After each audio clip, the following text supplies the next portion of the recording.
The moment Caleb Morgan's phone buzzed with his CEO's name at 11 p.m., he knew his carefully constructed world was about to shatter. Vivian Hale didn't call employees after hours. She didn't send personal invitations. She definitely didn't ask single fathers to private dinners where the only thing on the menu was truth. But she had. And when a woman who rebuilt empires decides she wants to rebuild you, saying no isn't really an option. It's just the coward's way of delaying the inevitable. If you want to see how a guarded strategist and an untouchable CEO risk everything they've built for something they never planned, stay until the end. Hit that like button and comment your city so I can see how far this story travels. The fluorescent lights of Westbrook Dynamics hummed their familiar midnight song, and Caleb Morgan was still at his desk. This wasn't dedication. This was survival. Around him, the office had emptied hours ago. Abandoned coffee cups scattered across desks, screensavers bouncing in the darkness, the custodial staff making their rounds with the quiet efficiency of ghosts. Caleb barely noticed. His eyes were locked on the quarterly projection spreadsheet, numbers bleeding into each other as exhaustion crept into his peripheral vision. 36 years old, and he'd perfected the art of invisibility. Not the kind that came from being unremarkable. Caleb was good at his job, brilliant even, according to the quarterly reviews that piled up in his personnel file. No, his invisibility was intentional, strategic. He'd learned years ago that the quieter you were, the less people expected from you. The less they expected, the less they could take away. His phone vibrated against the faux wood surface of his desk. Ellie, Mobile. Daddy, when are you coming home? The misspelling made him smile despite the weight pressing down on his shoulders. 7 years old and already mastering the art of guilt-tripping through text message. He glanced at the corner of his screen, 11:47 p.m. Mrs. Chen, his neighbor and part-time lifesaver, was probably asleep on his couch by now, waiting for him to come home so she could shuffle back to her apartment next door. Caleb. Soon, baby. Did you brush your teeth? Ellie. Mobile. Yes, Mrs. Chen made me. Love you, Daddy. The familiar ache settled in his chest, that particular brand of guilt that came with single parenthood. The constant calculation of whether he was doing enough, being enough, sacrificing the right things in the right proportions. He saved the spreadsheet and shut down his computer. The elevator ride down felt longer at night. Caleb watched his reflection in the polished steel doors, dark hair going gray at the temples faster than he'd like to admit. Tie loosened, the perpetual shadows under his eyes that no amount of sleep seemed to cure. He looked like what he was, a man holding everything together through sheer force of will and careful planning. Chicago's north side was quieter at this hour, the streets slick with late November rain. Caleb's Toyota, practical, reliable, completely unremarkable, sat in the corner of the parking garage where he always left it. Predictability was safety. Routine was armor. The drive home took 18 minutes. He'd timed it hundreds of times. Mrs. Chen was indeed asleep on the couch when he slipped through the door, her reading glasses perched on her chest, a Korean drama frozen on the TV screen. Caleb gently touched her shoulder. Mr. Morgan, she whispered, blinking awake. So late again. I know. I'm sorry. That girl, she worry about you. Mrs. Chen gathered her things, her expression somewhere between concern and disapproval. Every night, she asked when Daddy coming home. The guilt twisted deeper. I'll make it up to her this weekend. You say that every week. But her eyes were kind as she shuffled toward the door. She's sleeping now. Good girl, that one. You're lucky. I know. After she left, Caleb stood in the doorway of Ellie's room, watching the rise and fall of her small chest beneath the unicorn comforter. Her dark hair, so much like her mother's, spread across the pillow. On her nightstand sat a framed photo, Sarah, smiling, alive, holding a newborn Ellie. 3 years before the cancer, 5 years before Caleb learned what it meant to be both mother and father. He closed the door quietly and moved to the kitchen. The apartment was small, 2 bedrooms, 1 bathroom, a living space that barely fit a couch and TV, but it was theirs. Safe, controlled. The lease was in his name, the bills were on autopay, and nothing ever surprised him here, except when it did. His phone buzzed again, and this time the name on the screen made his stomach drop. Vivian Hale, CEO. Caleb stared at it for 3 full seconds before answering. Hello? Caleb. Her voice was exactly as it always was. Crisp, controlled, absolutely certain. I hope I'm not calling too late. It was nearly midnight. She knew exactly how late it was.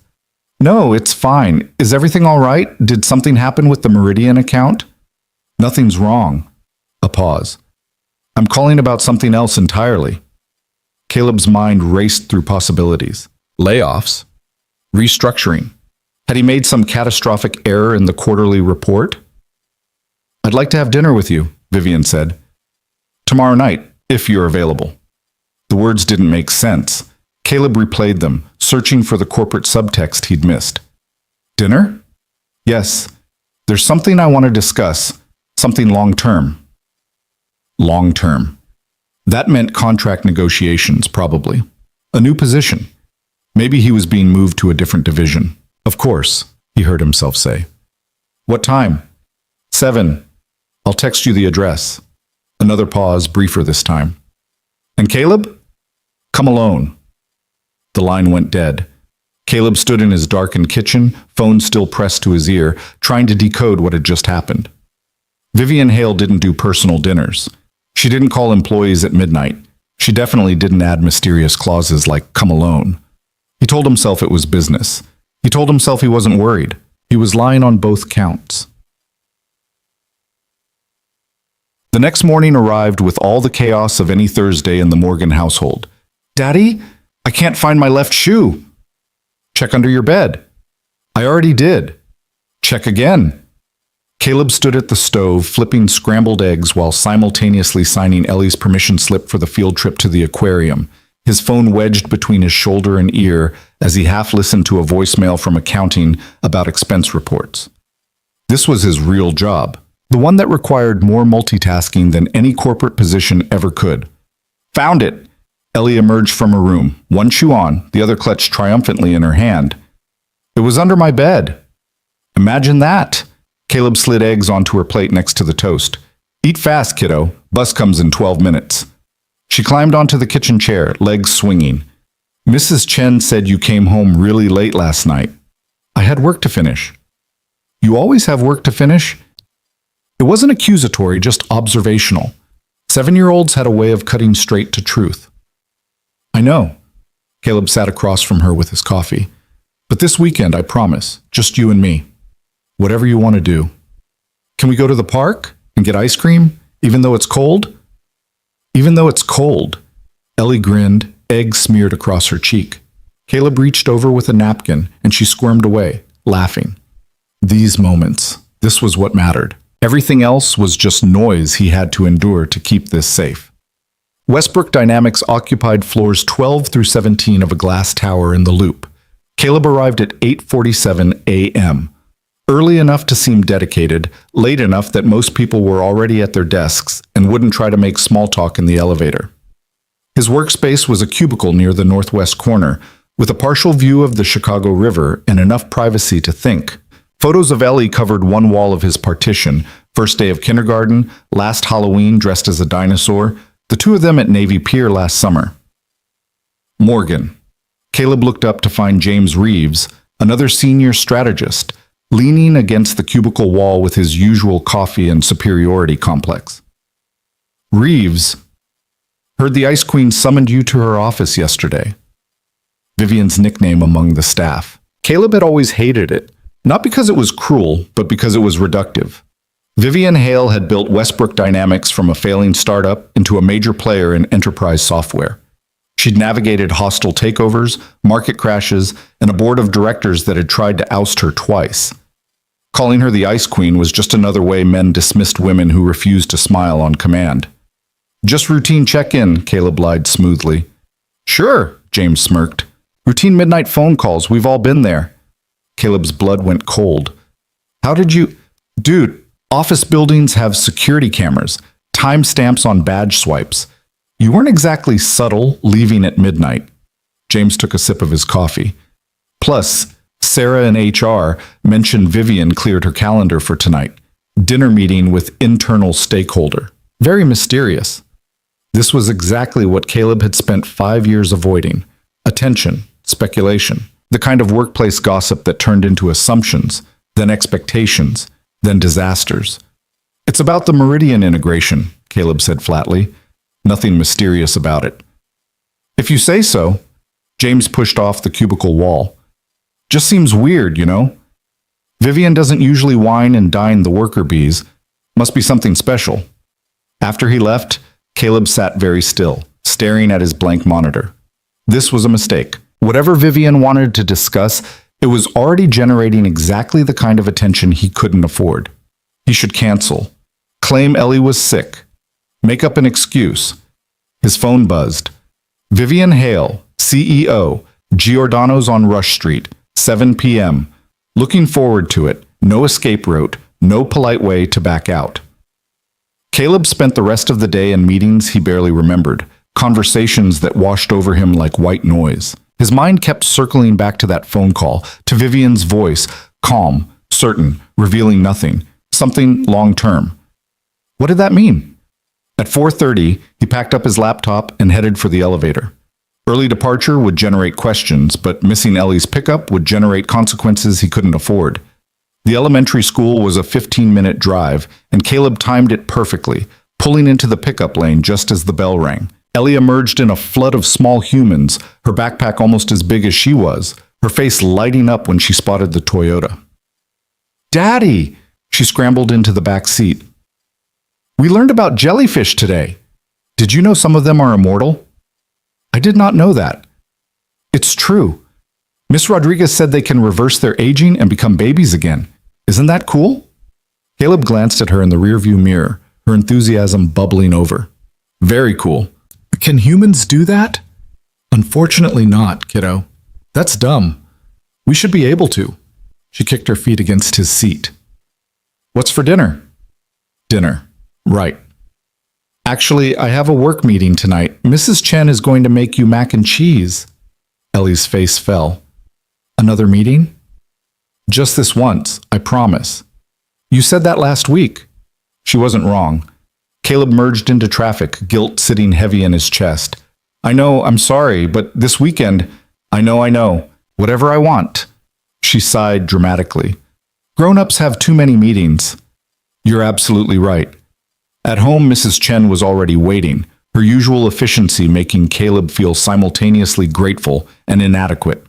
He changed into the only suit he owned that didn't scream budget constraints, charcoal gray, slightly too loose in the shoulders, but acceptable. Ellie watched from the doorway of his bedroom, suspicious. "You look fancy." "It's an important meeting." "With who?" "My boss." "The mean one?" Caleb paused, tie half knotted. "What makes you think she's mean?" "You always look worried when you talk about her." Kids noticed everything. It was terrifying. "She's not mean," Caleb said carefully. "She's just very professional." "That's what adults say when they mean mean." He knelt down to Ellie's level. "I promise she's not mean, and I promise I'll be home before you wake up tomorrow. Deal?" Ellie considered this, then wrapped her arms around his neck. "Deal. But you owe me extra ice cream." "Noted." Giordano's on Rush Street was the kind of restaurant Caleb never went to. White tablecloths, wine lists that required a sommelier, prices that made his budget spreadsheet weep. He arrived at 6:55 p.m. because arriving early showed respect, but arriving too early showed desperation. The hostess, immaculate, poised, smiled when he gave his name. "Ms. Hale is already here, right this way." Of course she was already here. Vivian was always early, always prepared, always 3 moves ahead. The restaurant was dim in that expensive way, all ambient lighting and shadowed corners. Vivian sat at a table near the back, away from windows, away from crowds. Privacy. When she looked up and saw him approaching, something shifted in her expression. Too quick to read, too subtle to name. "Caleb." She stood extending her hand, professional, formal, safe. He shook it, feeling the brief pressure of her grip. "Ms. Hale." "Vivian, please." She gestured to the seat across from her. "We're not in the office." But they kind of were, weren't they? She was still his CEO. He was still her employee. The power dynamics didn't disappear just because they changed locations. Caleb sat, hyper-aware of every movement, every word. A waiter materialized with menus and water glasses, then vanished like smoke. "Thank you for coming," Vivian said, and her voice was different here. Less boardroom, more human. "I know this probably seems strange." "A little," Caleb admitted. "I'll be direct."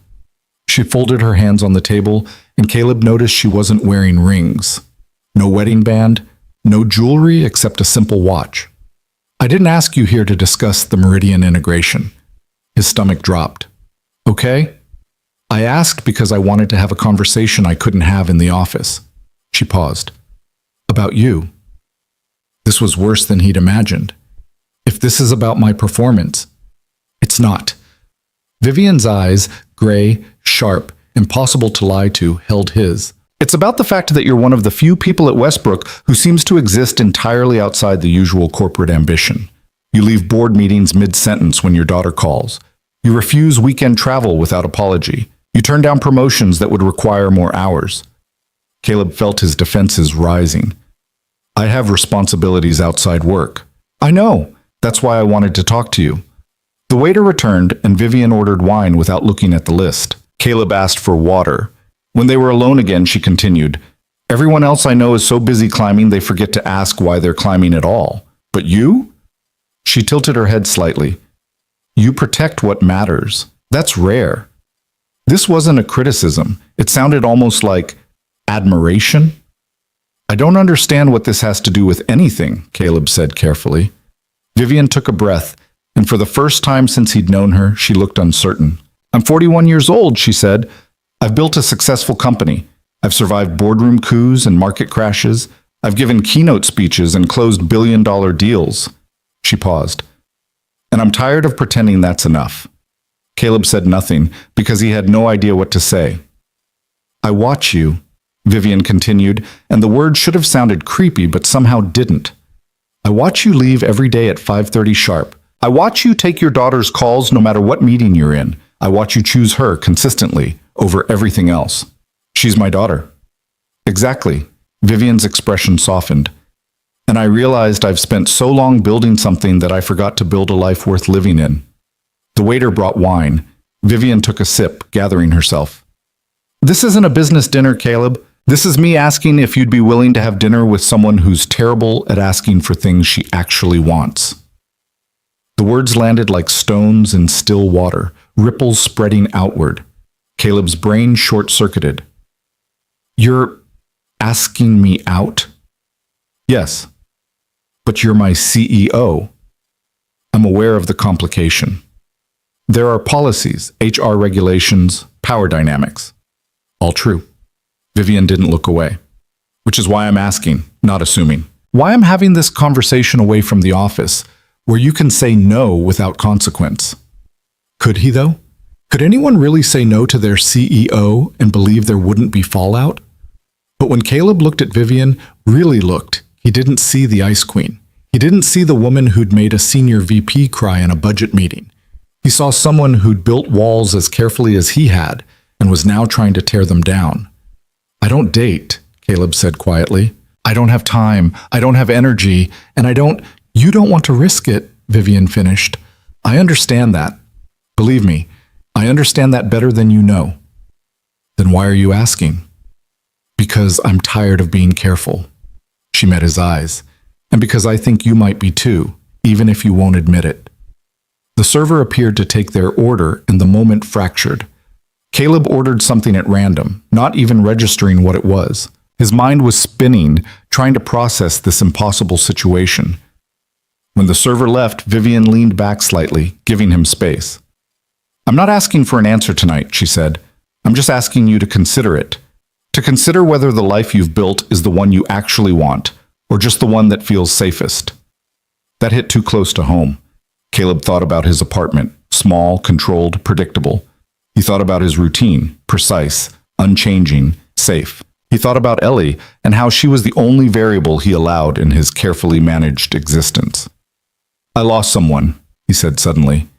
"Ellie's mother, cancer. 3 years after she was born." Vivian's expression didn't change, but something shifted in her eyes. Understanding, maybe. Recognition. I'm sorry. I swore I'd never let Ellie experience that kind of instability again. That I'd build something solid for her, something that couldn't be taken away.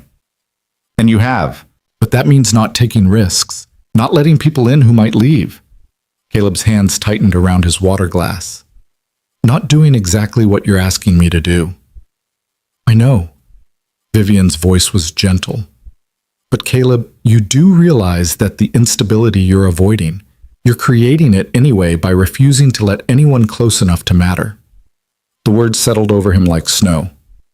I built this company from nothing, Vivian continued. People think that means I'm fearless. It just means I learned not to depend on anyone. I learned to control every variable, manage every risk, trust nothing I couldn't quantify. She paused. And I'm lonely as hell. The admission hung between them, raw and honest. So this isn't about romance, Caleb said slowly. So this is about two people who've built such good fortresses, they forgot they were prisons. Maybe. Vivian almost smiled. Vivian, or maybe it's just about two adults who are tired of pretending they don't want something more. The food arrived, but neither of them really ate. They talked instead, carefully at first, then more freely. Vivian told him about growing up in Milwaukee, watching her father's construction company collapse during the recession, learning that stability was a lie people told themselves. Caleb told her about Sarah, about the 2 years of treatments and hope and gradual acceptance, about becoming a single father at 29 and realizing he had no idea what he was doing. Ellie draws pictures, he found himself saying. This week, she drew 3 people holding hands. 2 I recognized. The third had long hair. Did you ask who it was? No. Why not? Because I was afraid of the answer. Caleb set down his fork. She's 7. She shouldn't be worrying about whether I'm lonely. Maybe she's not worried. Maybe she's just hoping. The restaurant was closing around them, staff politely clearing nearby tables. Caleb checked his watch. 11:30 p.m. They'd been talking for over 4 hours. I should go, he said. Mrs. Chen is probably asleep on my couch again. They stood, and the moment became awkward in that uniquely adult way, too formal for what they'd shared, too uncertain for what came next. Outside, Chicago wind cut across Rush Street, sharp and cold. Vivian pulled her coat tighter. Why, thank you, she said, for coming, for being honest. I didn't agree to anything. I know. She looked at him steadily. But you didn't say no either. Caleb watched her walk to her car, a Tesla, naturally, silent and efficient. She didn't look back. He stood there for a long moment, the city moving around him before pulling out his phone. One new message. Ellie. Mobile. Daddy. There's a monster under my bed, but Mrs. Chen said it's just the heater. I miss you. Caleb's chest tightened. He texted back immediately. Caleb. No monsters, just old pipes. I'll be home soon. Love you, baby. The drive home felt longer than usual, his mind replaying the entire evening. Vivian's words, her expressions, the way she'd looked when she admitted to being lonely, the way he'd felt when he realized he understood exactly what she meant. Mrs. Chen was indeed asleep on his couch, Korean drama still playing softly. Caleb woke her gently, apologized again, and after she left, he stood in his quiet apartment. Everything was exactly as he'd left it. Safe, controlled, predictable, empty. He checked on Ellie, sleeping peacefully, no monsters except the ones in her imagination. On her nightstand, next to the photo of Sarah, sat the drawing with 3 stick figures. Caleb picked it up, studying the long-haired figure. This complicates everything, he whispered to the darkness. But maybe, a small voice suggested, that wasn't actually a bad thing. His phone buzzed one last time. Vivian Hale, thank you for tonight. No pressure, no expectations, just gratitude for your honesty. Sleep well, Caleb. He stared at the message for a long time before responding. Caleb, you too. It wasn't a yes, but it wasn't a no either.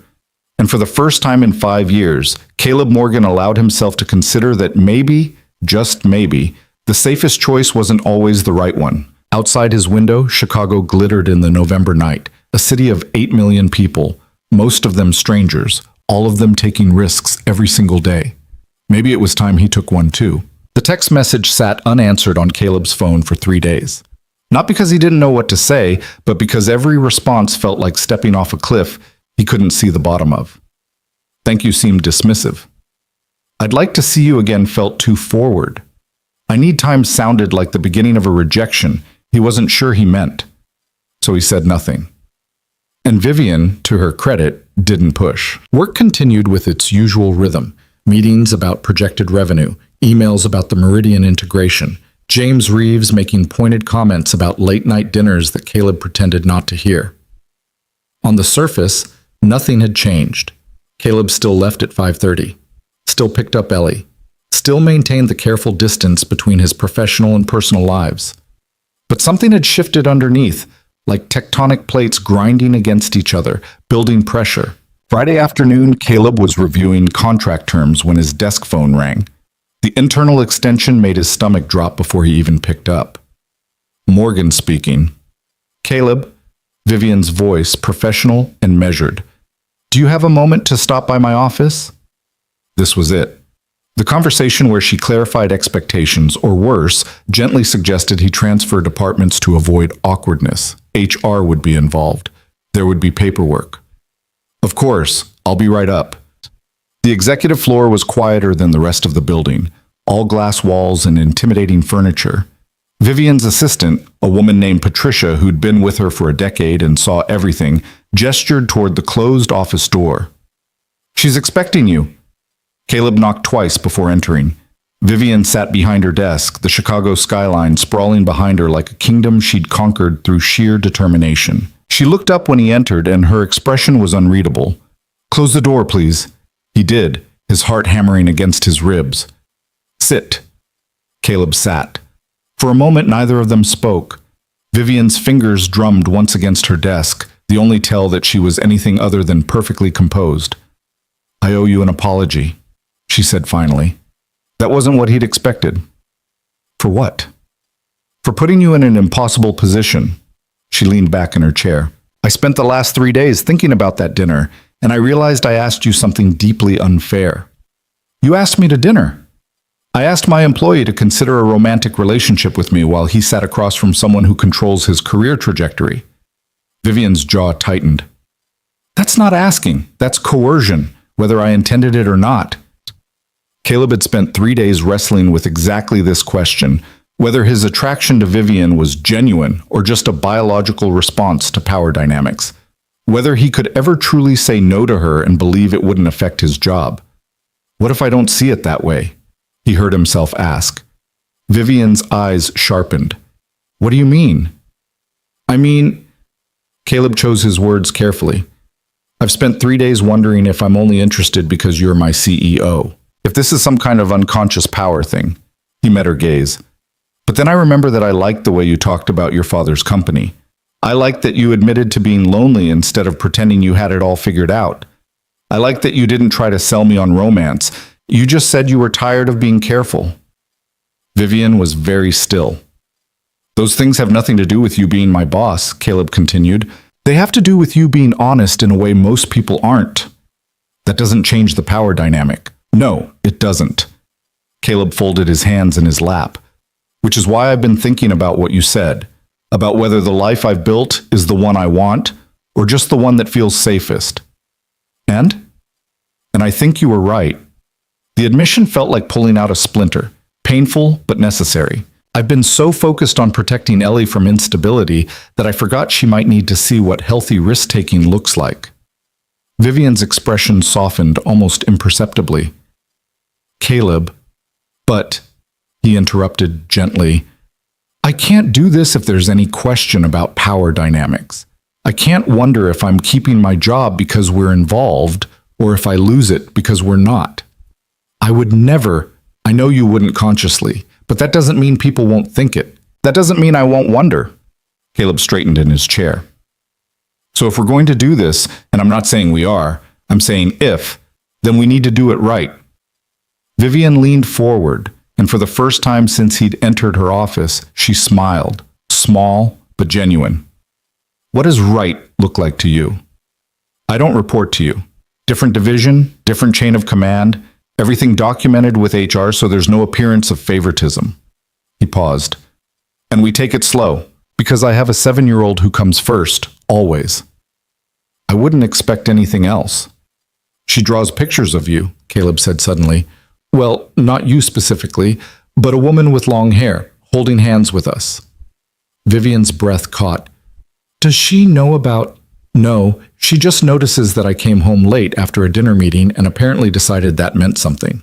He ran a hand through his hair. Kids are perceptive in ways that terrify me. What did you tell her?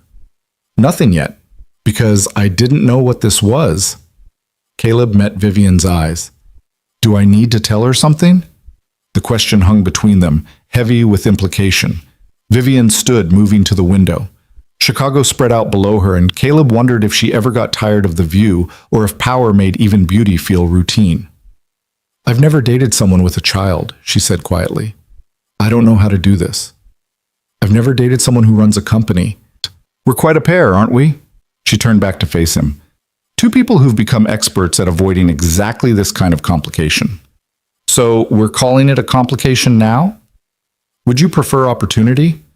Despite everything, Caleb laughed. It surprised them both. How about we start with coffee, he suggested. Somewhere that's not a restaurant, not the office, just neutral ground. Coffee. It's low stakes, 30 minutes. We can talk without a wine list and 4-hour commitments. Vivian considered this, then nodded slowly. Tomorrow morning? There's a place near Grant Park. 9 o'clock? I'll need to arrange a sitter. I can wait until later if... No. Caleb stood. If we're doing this, Ellie needs to know I'm making time for something that matters, not hiding it, not squeezing it into margins. He paused at the door. 9 o'clock works. Walking back to his desk, Caleb felt lighter than he had in days. Not because everything was resolved, but because for once, he'd chosen uncertainty over safety, and the world hadn't ended. James Reeves was lurking near the coffee station, clearly waiting for gossip. So? He asked with exaggerated casualness. Everything okay with the Ice Queen? Caleb poured himself coffee, taking his time. Her name is Vivian, and yes, everything's fine. Heard you were up there for 20 minutes. That's a long fine. It was about the reorganization, Caleb lied smoothly. Nothing dramatic. James looked skeptical, but didn't press. After he left, Caleb returned to his desk and opened his messaging app. Caleb, Mrs. Chen, are you available tomorrow morning from 8:30 to 10:30? I'll pay double the usual rate. The response came within minutes. Mrs. Chen, of course, Mr. Morgan. Everything okay? Caleb, everything's fine. Just have an appointment. Mrs. Chen, must be important appointment. You never ask for weekend help. She wasn't wrong. Caleb stared at his phone, then typed carefully. Caleb, it might be. I'll explain later. That evening, Ellie was unusually quiet during dinner. She pushed her chicken nuggets around her plate, building small architecture projects with her fries, not eating anything. What's going on, kiddo? Caleb asked. Nothing. That's a lot of nothing. She looked up at him with those dark eyes, Sarah's eyes, and Caleb braced himself. Are you going to get married again? The question hit him like a physical blow. What? Where did that come from? Taylor's dad got married again, to someone who's not Taylor's mom. Ellie's voice was small. And now Taylor has to go to 2 houses and she doesn't like it. Caleb set down his fork, giving her his full attention. Is that what you're worried about? That I'll get married and you'll have to live somewhere else? Maybe. He moved his chair closer to hers. Ellie, listen to me. This is your home. Our home. That doesn't change no matter what happens. But what if you meet someone? Then I'd introduce you to them. And we'd take it really, really slow. And your opinion would matter more than anything else. He touched her hand gently. You're the most important person in my world. That's never going to change. Ellie studied him seriously. Do you want to meet someone? The question was so direct, so unflinchingly honest that Caleb almost laughed. I don't know, he said truthfully. Maybe. Would that be okay with you? She considered this with the gravity of someone deliberating international treaties. I guess, but only if she's nice and likes dinosaurs. Those are reasonable requirements. And ice cream. Obviously. Ellie finally smiled, picking up a chicken nugget. Okay, but I get to meet her before you decide anything. Deal. Later, after Ellie was asleep, Caleb stood in his kitchen with a beer. He wasn't really drinking, staring at his phone. Vivian's number sat in his contacts, professional and distant. He typed a message 3 times and deleted it 3 times. Finally, he settled on simple. Caleb, looking forward to coffee tomorrow. Fair warning, Ellie has established veto power based on whether you like dinosaurs and ice cream. The response came faster than expected. Vivian, I can work with those criteria, though I should disclose a preference for Triceratops and mint chocolate chip. Caleb, both acceptable choices. See you at 9. Vivian, good night, Caleb. He set down his phone and for the first time in years felt something unfamiliar stirring in his chest. Not fear, hope. Saturday morning arrived with unseasonable warmth for late November. Caleb dressed carefully, not too formal, not too casual, trying to find the balance between I care about this and I'm not overthinking this while absolutely overthinking it. Ellie watched from the bathroom doorway as he changed shirts for the 3rd time. You look nervous, she observed. I'm not nervous. You're doing the thing with your collar. Caleb stopped adjusting his collar. What thing? The thing you do when you're nervous. Like before parent-teacher conferences? She tilted her head. Is this about the person you might meet? He'd forgotten how terrifying it was to have a perceptive child. It's just coffee with someone from work, he said, which was technically true. Grown-ups are weird, Ellie declared, then wandered off to watch cartoons. Mrs. Chen arrived at 8:30, giving Caleb a knowing look that suggested she understood far more than he'd explained. You look nice, Mr. Morgan. It's just coffee. Her eyes twinkled. Important coffee, I think. He escaped before she could ask more questions. The coffee shop near Grant Park was one of those carefully curated places with exposed brick and baristas who took their craft very seriously. Caleb arrived at 8:55, ordered an Americano, and claimed a table near the window where he could watch for Vivian's arrival. She appeared at exactly 9 o'clock. But this wasn't CEO Vivian in her power suits and calculated presence. This was someone in jeans and a simple sweater, hair down instead of pulled back, looking almost uncertain. It made Caleb's chest tighten in unexpected ways. She spotted him and smiled, small, genuine, nothing like the professional mask she wore at Westbrook. Hi, she said, sliding into the chair across from him. Hi. For a moment, they just looked at each other, and it felt absurdly like a first date, which Caleb supposed it kind of was. This is strange, Vivian said. Very. I've negotiated million-dollar acquisitions with more confidence than this. I've given presentations to the board without sweating this much. They both laughed, and the tension cracked slightly. Vivian ordered an espresso, and when the barista left, she folded her hands on the table in that way she did when gathering thoughts. I meant what I said in my office, she began, about the power dynamic. If this makes you uncomfortable at all, it does, Caleb interrupted, but not for the reasons you think. Then what reasons? It makes me uncomfortable because I actually like you, and I haven't allowed myself to like anyone in 5 years. He met her eyes. That has nothing to do with you being my CEO. That's just me being scared. Vivian's expression softened. I'm scared too. Really? You hide it well. Years of practice. She accepted her espresso from the barista. Building a company from nothing teaches you to project certainty even when you have no idea what you're doing. Eventually, the mask becomes indistinguishable from the face. Sounds exhausting. It is. She took a sip. Which is why sitting here with you feels so strange. I'm not performing. I'm just here. Caleb understood that better than she probably knew. He'd spent 5 years performing the role of stable single father, never letting anyone see the loneliness underneath. So what do we do? He asked. We talk. Vivian settled back in her chair. We figure out if this thing between us is real or just two lonely people recognizing their reflection. And if it's real, then we navigate it carefully, honestly, with your daughter's well-being as the priority. The fact that she led with Ellie's well-being told Caleb more than any declaration of interest could have. They talked for an hour, then 2. The coffee shop filled and emptied around them, the November sun tracking across the windows. Vivian told him about the early days of Westbrook, the failures that had nearly bankrupted her, the moments when giving up seemed easier than continuing. Caleb told her about Sarah's final months, about learning to braid hair from YouTube videos, about the specific terror of raising a daughter in a world he barely understood. "Do you still love her?" Vivian asked quietly. "Sarah." The question should have felt invasive, but somehow it didn't. "I'll always love who she was," Caleb said carefully. "But I'm not holding space for a ghost. I'm scared of building something with someone and having it collapse again." "So you don't build anything at all?" "Exactly."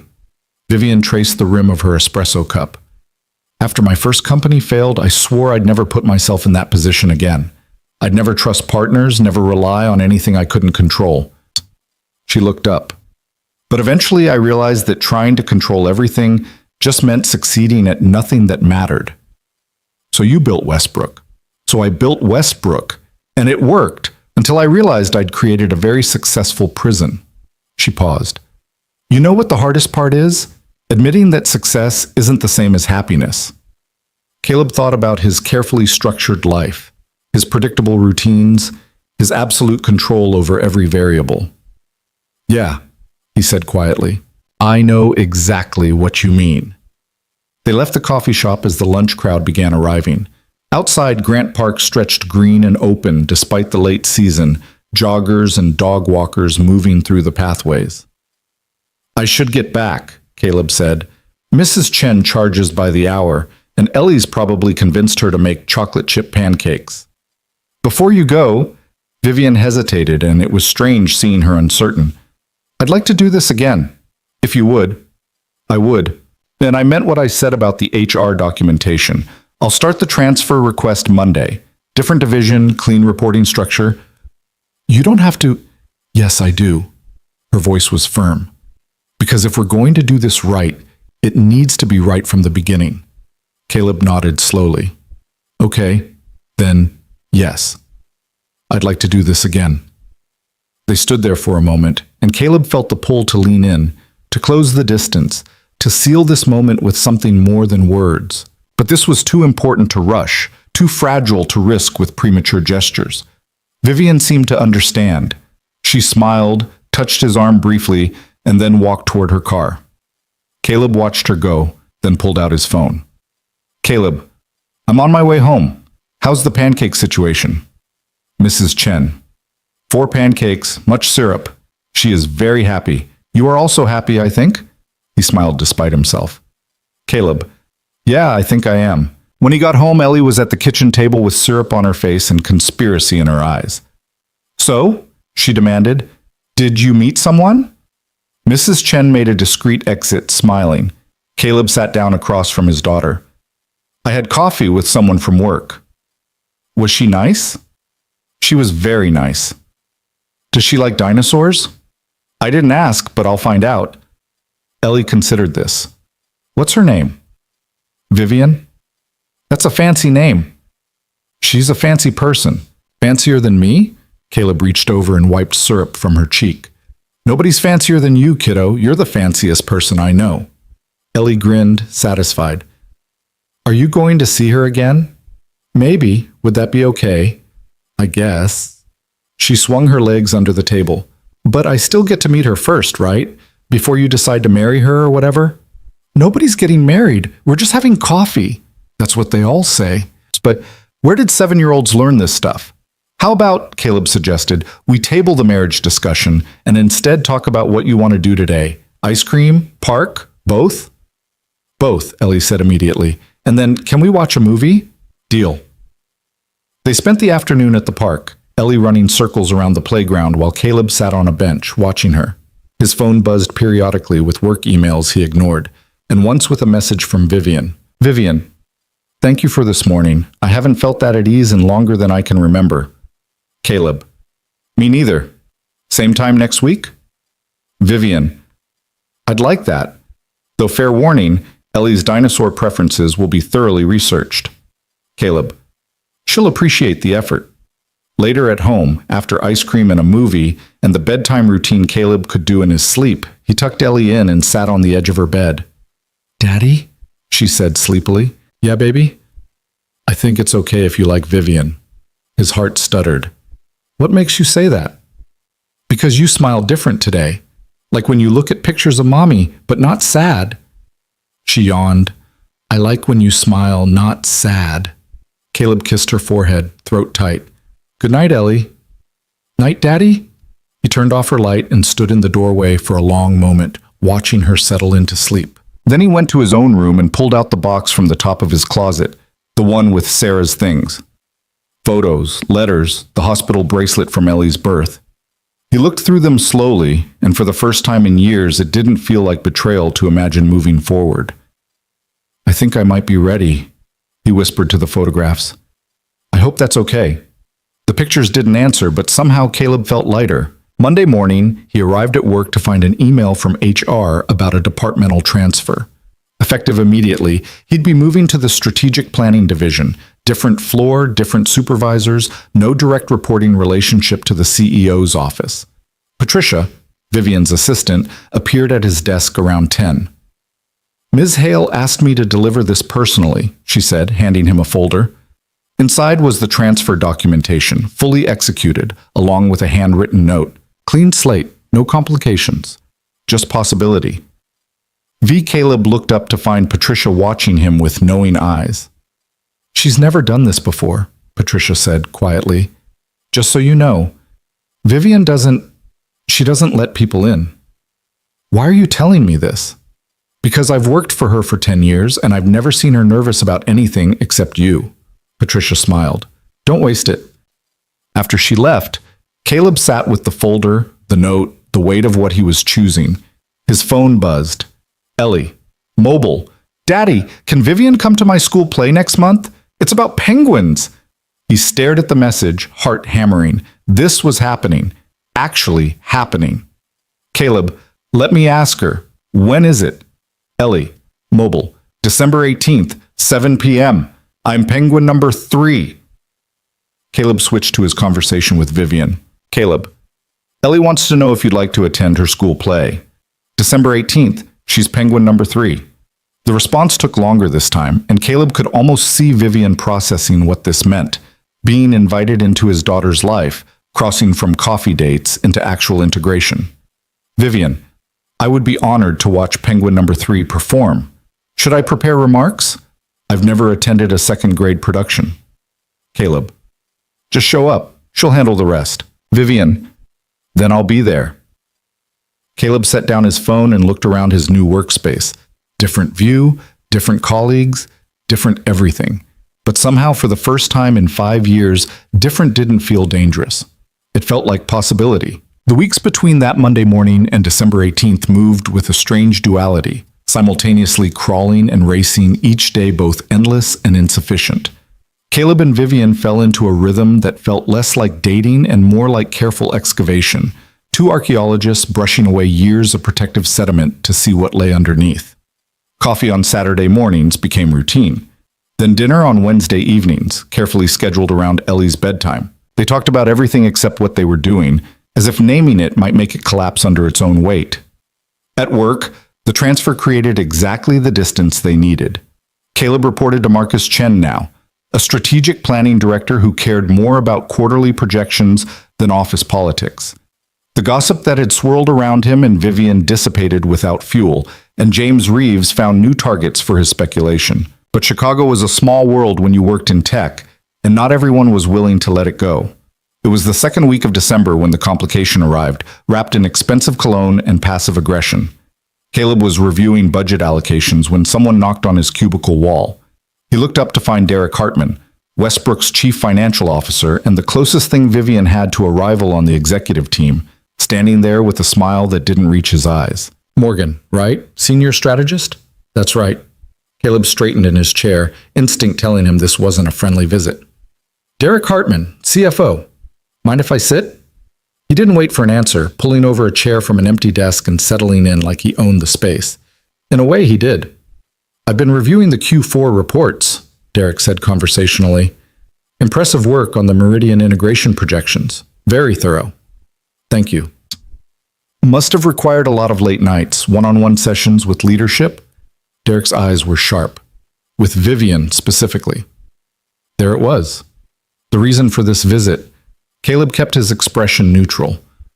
The Meridian project was company-wide. I worked with several executives. Of course, of course. Derek leaned back, casual. It's just interesting, the timing. You're working closely with the CEO on a major integration, then suddenly you're transferred to a different division. Makes people wonder. Wonder what, exactly? Whether the transfer was professional necessity or personal convenience. Derek smiled. You understand how it looks, don't you? Vivian's not exactly known for making special accommodations for employees. Caleb's jaw tightened. My transfer was approved through proper HR channels. If you have concerns about protocol, you should direct them to human resources, not me. Oh, I'm not concerned. Derek stood, brushing imaginary lint from his suit. Just wanted to introduce myself. We haven't had a chance to meet properly, and I like to know everyone who has Vivian's ear these days. He paused at the cubicle entrance, especially the ones who get midnight phone calls and private dinners. After he left, Caleb sat very still, processing what had just happened. This wasn't casual curiosity. This was a warning shot, carefully aimed. His phone buzzed. Vivian, can you talk? My office, if you're free. Caleb, give me 5 minutes. He found her standing at her window, shoulders tense, the Chicago skyline spread behind her like a battlefield. Derek just left my office, she said without turning around. He made some very pointed comments about favoritism and special treatment. He stopped by my desk too. Now she turned and Caleb saw the anger simmering beneath her professional mask. What did he say? That my transfer looks suspicious, that people are wondering about accommodation for personal convenience. Caleb closed the door behind him. He knows Vivian, or at least suspects. Derek always suspects. It's his default mode. She moved to her desk, hands gripping the edge. He's been trying to undermine me since the board considered him for CEO 5 years ago. This is just his latest strategy. What does he want? My job, eventually. But right now? He wants to create enough doubt about my judgment that the board questions my leadership. Vivian's voice was cold, calculated. And apparently, he's decided you're the perfect ammunition. The words hit Caleb like a punch. So I'm a liability. No. She looked up sharply. You're a person I care about who's being weaponized by someone who sees everything as a transaction. Same result, different phrasing. Vivian crossed the space between them, and for a moment Caleb thought she might touch him, might break her own rule about maintaining professional distance in the office. But she stopped just short, close enough that he could see the conflict in her eyes. I won't let him do this, she said quietly. I won't let him turn something good into something shameful. What are you going to do? I'm going to call his bluff. Her voice hardened. Derek operates in shadows and implications. He'll never make a formal complaint because that would require actual evidence, so I'm going to make sure there's nothing to find. Caleb understood what she wasn't saying. You want to pull back. I want to be smart. There's a difference. She finally did touch him then, just her hand on his arm, brief and warm. We knew this wouldn't be easy. We just need to navigate carefully until it's not news anymore. And the school play? Vivian's expression softened. I'll be there. I promised Ellie, and I keep my promises.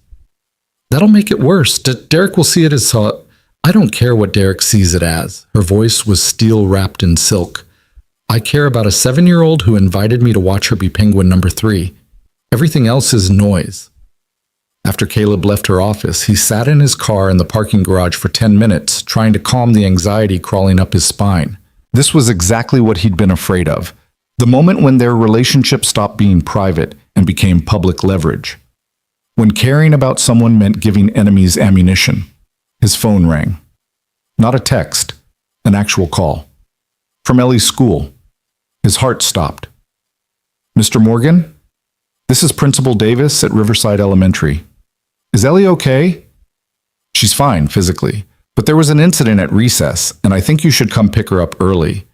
20 minutes later, Caleb was sitting in the principal's office with Ellie beside him, her eyes red from crying, her hands folded tightly in her lap. Principal Davis, a woman in her 50s with kind eyes and steel spine, explained the situation with practiced diplomacy. There was a disagreement on the playground. Some comments were made about Ellie's family situation, and Ellie responded strongly. What kind of comments? Caleb's voice was carefully controlled. Principal Davis glanced at Ellie. Perhaps Ellie should tell you. Ellie's voice was small. Madison said I was weird because I don't have a mom, and that my dad probably couldn't take care of me right because dads don't know how to do girl stuff. She wiped her nose with the back of her hand. So I pushed her. You pushed her? Just a little. She was being mean. Principal Davis intervened. No one was hurt, but physical contact is against school policy, regardless of provocation. Caleb pulled Ellie close, anger and protectiveness warring in his chest. What's Madison's consequence? We'll be speaking with her parents about appropriate behavior, but right now I need to address Ellie's response. Principal Davis softened slightly. I understand this is a sensitive topic. Single-parent households face unique challenges, and children can be cruel about differences they don't understand. She said my family was wrong, Ellie whispered against Caleb's shoulder. I just wanted her to stop. The drive home was quiet. Ellie stared out the window, small and defeated in her booster seat. Caleb's mind raced through everything he should say, all the parenting wisdom he'd absorbed from books and forums and desperate late-night Googling. Finally, he pulled into a McDonald's parking lot and turned to face her. What Madison said was cruel and wrong, he said quietly. Our family isn't broken or weird, it's just different. Then why do people say stuff like that? Because people fear what they don't understand, and sometimes they try to make themselves feel better by making others feel worse. He reached back to take her hand, but pushing her wasn't the answer. I know. Ellie's lip trembled. I just got so mad. I get mad too sometimes, at work, when people say things that aren't fair or true. He squeezed her hand. But we have to find better ways to deal with it. Like what? Like using our words instead of our hands. Like telling a teacher. Like walking away when someone's trying to get a reaction. He paused. Or sometimes, like knowing that their opinion doesn't actually matter because we know the truth about who we are. Ellie considered this. Do you ever wish I had a mom, so things would be easier? The question cracked something in Caleb's chest. I wish you could have known your mom, but easier? No, because then you wouldn't be exactly who you are, and you're pretty amazing exactly as you are. Even when I push people? Even when you push people, though we're working on that. He smiled. How about we get ice cream and talk about better revenge strategies, like beating Madison in the spelling bee or becoming president of the student council? Can I do both? Absolutely. They got ice cream despite the December cold, and Caleb listened as Ellie processed her feelings about family and fairness and the unfairness of 7-year-old social politics. By the time they got home, she was calmer, more herself. That evening, after Ellie was asleep, Caleb texted Vivian about what had happened. Caleb, Ellie got in a fight at school today. Another kid made comments about her not having a mother. The response came quickly. Vivian, is she okay? Caleb, physically, yes. Emotionally processing. She pushed the other kid. Vivian, good for her. Caleb, that's not the recommended parental response. Vivian, probably not. But sometimes pushing back is necessary, even if it comes with consequences. Caleb stared at that message, understanding the subtext. They were both navigating territories where pushing back meant consequences, where protecting what mattered meant accepting that some people would judge them for it. Caleb, she asked if I wish she had a mom so things would be easier. Vivian, what did you tell her? Caleb, the truth. That easier isn't always better. Vivian, you're a good father, Caleb. Caleb, I'm trying. Most days I have no idea what I'm doing. Vivian, that's called being human. The important part is that you keep showing up. Caleb, speaking of showing up, you're still okay with the school play? After Derek's comments? Vivian, especially after Derek's comments. I refuse to let him dictate my personal life. Caleb, fair warning, second grade productions are long, loud, and extremely committed to penguin-related storytelling. Vivian. I've sat through board meetings that lasted 6 hours. I think I can handle some penguins. December 18th arrived with unexpected snow, Chicago blanketed in white that made everything look cleaner than it was. Caleb spent the morning helping Ellie with her costume, a penguin outfit that was mostly black trash bags and white poster board, crafted with the kind of enthusiasm that exceeded its structural integrity. Do I look like a penguin? Ellie asked, waddling around the living room. The most convincing penguin I've ever seen. You're just saying that because you're my dad. I'm saying it because it's true. Penguin number 3 is clearly the star of this production. She beamed, and Caleb felt that familiar tightness in his chest, pride mixed with protective terror, love mixed with the constant fear that he was somehow getting it all wrong. The school auditorium was packed with parents by the time they arrived for the pre-show rehearsal. Caleb helped Ellie backstage, where 25 second graders in various states of penguin costume created controlled chaos. Mrs. Rodriguez, Ellie's teacher, was orchestrating the madness with impressive patience. Mr. Morgan, she called out. Perfect timing. Ellie's beak keeps falling off. He spent 15 minutes with tape and prayer, securing the orange paper cone to Ellie's face with enough adhesive to survive the performance, but not enough to remove skin when it came off. There, he said, stepping back to admire his work. Perfectly penguin. Is Vivian coming? Ellie asked, voice slightly muffled by the beak. She said she'd be here. What if she doesn't like it? She's gonna love it. How could she not love penguin number 3? Ellie grinned behind her beak, and Caleb kissed the top of her head before heading to find a seat. The auditorium was filling rapidly, parents claiming territory with the intensity of geopolitical negotiation. Caleb found a seat near the middle, saving the one beside him with his coat. Vivian arrived at exactly 7 o'clock. She wasn't dressed like a CEO tonight, no power suit, no armor of professional distance. Just jeans, a simple sweater, her hair down. She looked young and uncertain as she scanned the crowd, and when her eyes found Caleb's, her smile was genuine. Hi, she said, sliding into the saved seat. Hi, you made it. I promised. She glanced around at the decorations, construction paper snowflakes, and glittery penguins covering every surface. This is very festive. Wait until you see the production value. They really commit to the Antarctic aesthetic. Vivian laughed quietly, and Caleb felt some of the tension in his shoulders ease. This was good. Normal. Just 2 adults at a school play, nothing scandalous about it. Then he saw Derek Hartman's wife 3 rows ahead, turning to look at them with barely concealed interest. Of course. The universe had a terrible sense of timing. Don't look now, Caleb murmured. But we have an audience. Vivian didn't turn. Derek's wife? How did you... I saw her when I came in. She texted Derek approximately 30 seconds after I sat down. Vivian's voice was calm, controlled. Let her look. We're not doing anything wrong. The lights dimmed before Caleb could respond, and the second grade production of Penguins in Paradise began with all the chaotic enthusiasm of children who'd had too much sugar and not enough stage direction. Ellie was magnificent. Her speaking role consisted of exactly 3 lines. But where will we live, though? The ice is melting, and we must find a new home, which she delivered with the gravitas of someone performing Shakespeare. Her penguin waddle was committed. Her flippers were expressive. When the other penguins gathered for the final number, she was perfectly in sync for approximately 30% of the choreography.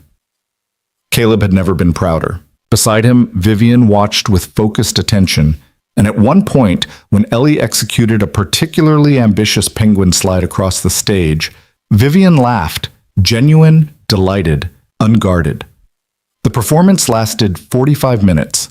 45 minutes of children singing off-key about climate change and penguin solidarity, of costumes falling apart mid-scene, of one memorable moment when the backdrop fell over and 3 penguins had to hold it up while continuing their dialogue. It was perfect. When it ended, the audience erupted in applause that was 90% parental obligation and 10% genuine relief. Caleb stood immediately, clapping hard enough that his hands hurt. She was wonderful, Vivian said, and she actually meant it. She really was. They made their way backstage, where proud parents collected costumed children and teachers looked exhausted but satisfied. Ellie spotted them immediately and came running, her beak now hanging sideways, her trash bag costume rustling. "Did you see me? Did you see my slide?" "You were amazing," Caleb said, scooping her up despite her protests about being too big for that. "The best penguin number 3 I've ever seen," Vivian added. Ellie turned to look at her, eyes bright with excitement and something else. Evaluation. This was the moment, the test Caleb hadn't known Ellie was planning. "Did you like the part about climate change?" Ellie asked seriously. "I thought it was very important," Vivian replied, equally serious. "Penguins deserve better." "That's what I said, but Madison said penguins are stupid. Madison sounds like she has questionable judgment." Ellie's eyes widened. "That's what Daddy said." Other parents were starting to notice them now. The CEO of a major tech company standing in an elementary school gym, talking to an employee's daughter about penguins. Caleb saw the looks, the whispers beginning to circulate. "We should probably," he started. "Do you like dinosaurs?" Ellie interrupted, still focused on Vivian. Vivian didn't miss a beat. "Triceratops are my favorite." "That's a good choice. Daddy likes T-Rex, which is boring." "Hey," Caleb protested. "What about ice cream?" Ellie continued her interrogation. "What's your favorite?" "Mint chocolate chip." Ellie considered this carefully, then nodded. "Okay, you can come get ice cream with us." It wasn't a request, it was a decree. Vivian looked at Caleb, question in her eyes. This was moving fast, faster than they'd planned. Ice cream meant public appearance, meant solidifying whatever this was in Ellie's mind, meant crossing from careful privacy into deliberate visibility. Caleb thought about Derek's wife, 3 rows ahead, already texting. He thought about the whispers that would follow them. He thought about all the careful distance they'd maintained. Then he looked at Ellie, beaming in her broken penguin costume, and at Vivian, who was looking at his daughter like she was something precious. "Ice cream sounds perfect," he said. They went to the place near their apartment, a family-owned shop that stayed open late and made their own flavors. Ellie got her usual chocolate with rainbow sprinkles. Caleb got vanilla. Vivian ordered mint chocolate chip, and when Ellie declared this acceptable, Caleb saw something shift in Vivian's expression. Pleasure, yes, but also relief. Like she'd passed some crucial test she hadn't known she was taking. They sat at a small table by the window, Ellie between them, talking non-stop about the play, about her classmates, about everything and nothing. Vivian listened with genuine interest, asking questions that suggested she actually cared about the social dynamics of 2nd grade. "Madison's mom said her dad is getting a promotion," Ellie announced through a mouthful of chocolate. "She said that means they're better than everyone." "That's not how promotions work," Vivian said mildly. "That's what I said." Ellie turned to her father. "Right, Daddy?" "Right." Caleb glanced at Vivian. "Being good at your job doesn't make you better than other people. It just means you're good at your job." "Exactly," Vivian agreed. "Some of the best people I know have nothing to do with my work. They're good at being kind, or being honest, or being brave." She smiled at Ellie, "or being really committed penguin performers." Ellie giggled, and Caleb felt something settle in his chest. This could work. Maybe. If they were careful. They walked back toward the apartment, the December night cold enough to see their breath. Ellie ran ahead slightly, tracking footprints in the fresh snow, while Caleb and Vivian walked side by side, careful not to touch, but hyper-aware of the small space between them. "Thank you for coming tonight," Caleb said quietly. "Thank you for inviting me." "Ellie invited you. She has good instincts." They watched Ellie spin in a circle, arms outstretched, catching snowflakes. "Derek's going to hear about this," Vivian said, matter of fact. "I know. It'll make things complicated." "I know that too." Caleb shoved his hands in his pockets. "Do you want to pull back?" Vivian was quiet for a long moment, watching Ellie's snow dance. "I've spent my entire career managing risk, calculating probabilities, choosing safe options." She turned to look at him. "And I'm tired of it. So no, I don't want to pull back. I want to stop being afraid of people like Derek and start living like what we're doing actually matters." "It matters to me. It matters to me too." She paused. "Which is why I'm going to handle Derek directly. Tomorrow. No more implications and whispers. If he has concerns about impropriety, he can raise them formally, and I'll show him exactly how much documentation we have proving otherwise." And if the board asks questions, then I'll answer them honestly. We met, we developed feelings, we handled it professionally through proper channels. End of story. Her voice hardened. I refused to treat something good like something shameful. They'd reached his building. Ellie was making a snow angel on the sidewalk, her movements creating perfect wings in the white. Come on, kiddo, Caleb called. You're going to freeze. She jumped up, covered in snow and grinning. Bye, Vivian. Thanks for coming to my play. Bye, Ellie. Thanks for letting me crash your ice cream celebration. Ellie hugged her, sudden, impulsive, completely natural.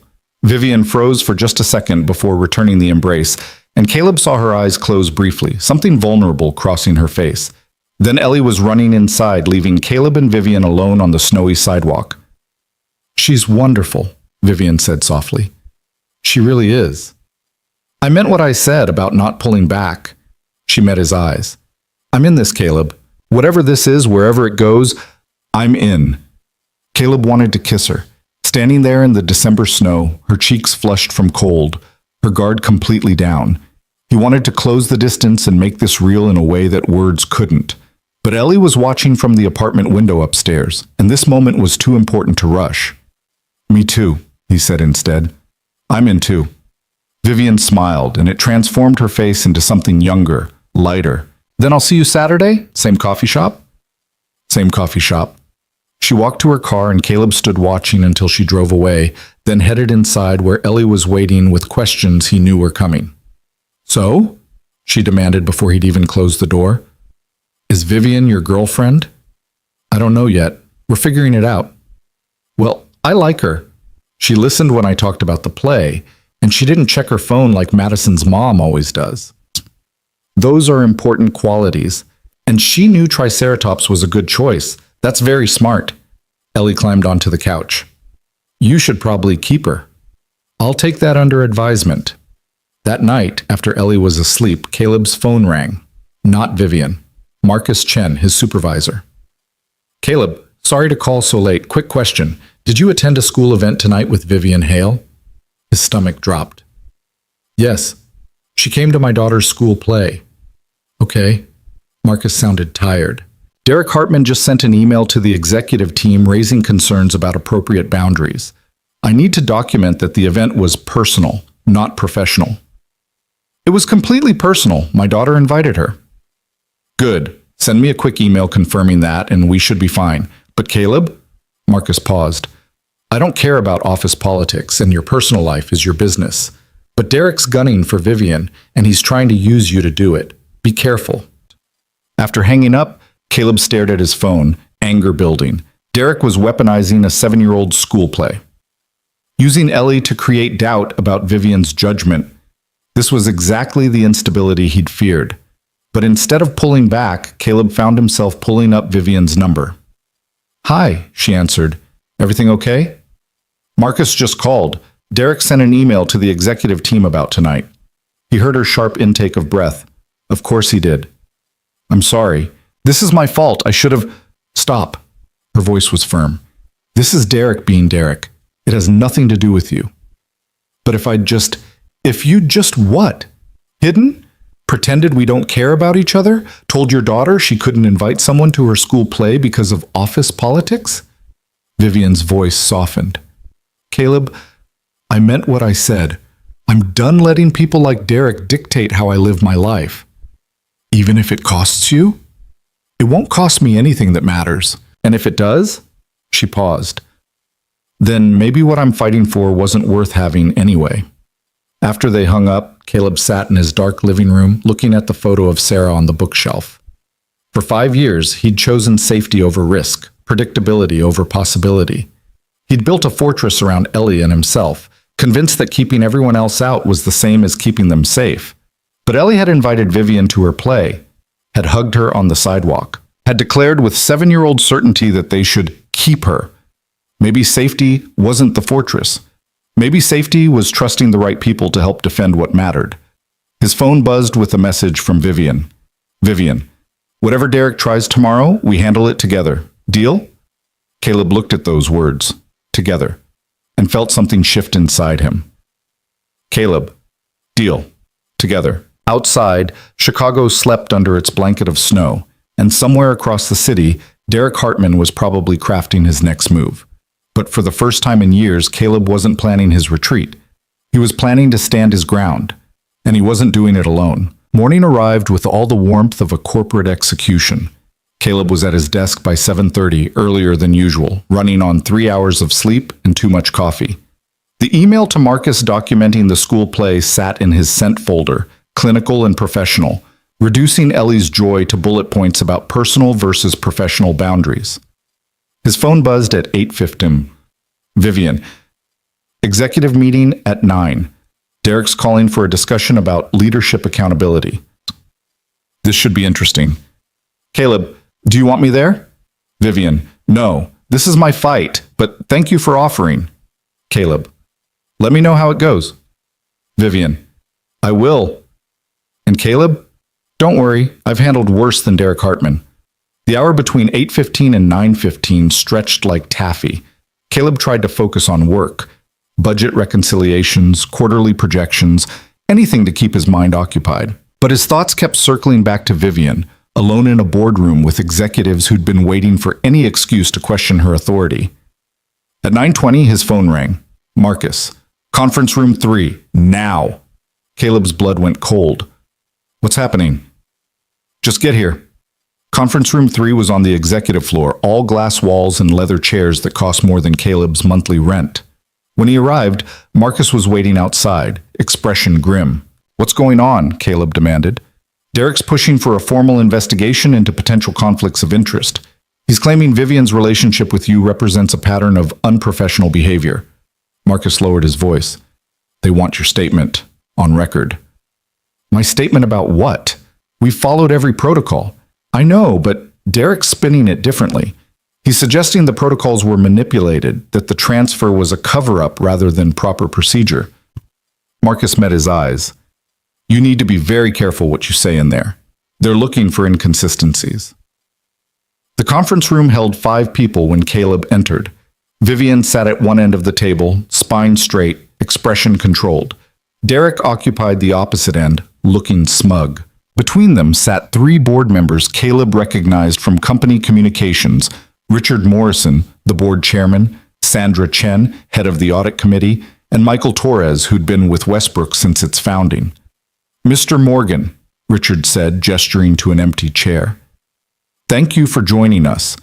I know this is unusual, but given the nature of Mr. Hartman's concerns, we felt it important to get your perspective directly. Caleb sat, hyper-aware of Vivian 3 seats away.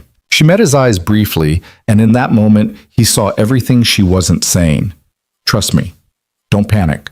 We knew this was coming. I'm happy to answer any questions, Caleb said carefully. Derek leaned forward, all practiced concern. Mr. Morgan, can you describe the nature of your relationship with Miss Hale? We're dating. The directness seemed to surprise them. Sandra's eyebrows rose. Richard made a note. And when did this relationship begin? Derek pressed.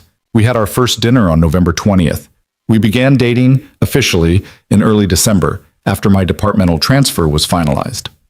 But you were having personal dinners before the transfer, Derek said, while Ms. Hale was still your direct supervisor. One dinner, and I requested the transfer the following Monday specifically to avoid any conflict of interest. Requested or were instructed to request? Derek's smile was sharp. There's a difference between voluntary action and directed cover-up. Vivian's hands tightened on the table, but she remained silent. I requested it, Caleb said firmly. I wanted to ensure there was no question about professional boundaries. Richard intervened. Mr. Morgan, I appreciate your directness, but you understand why this raises concerns.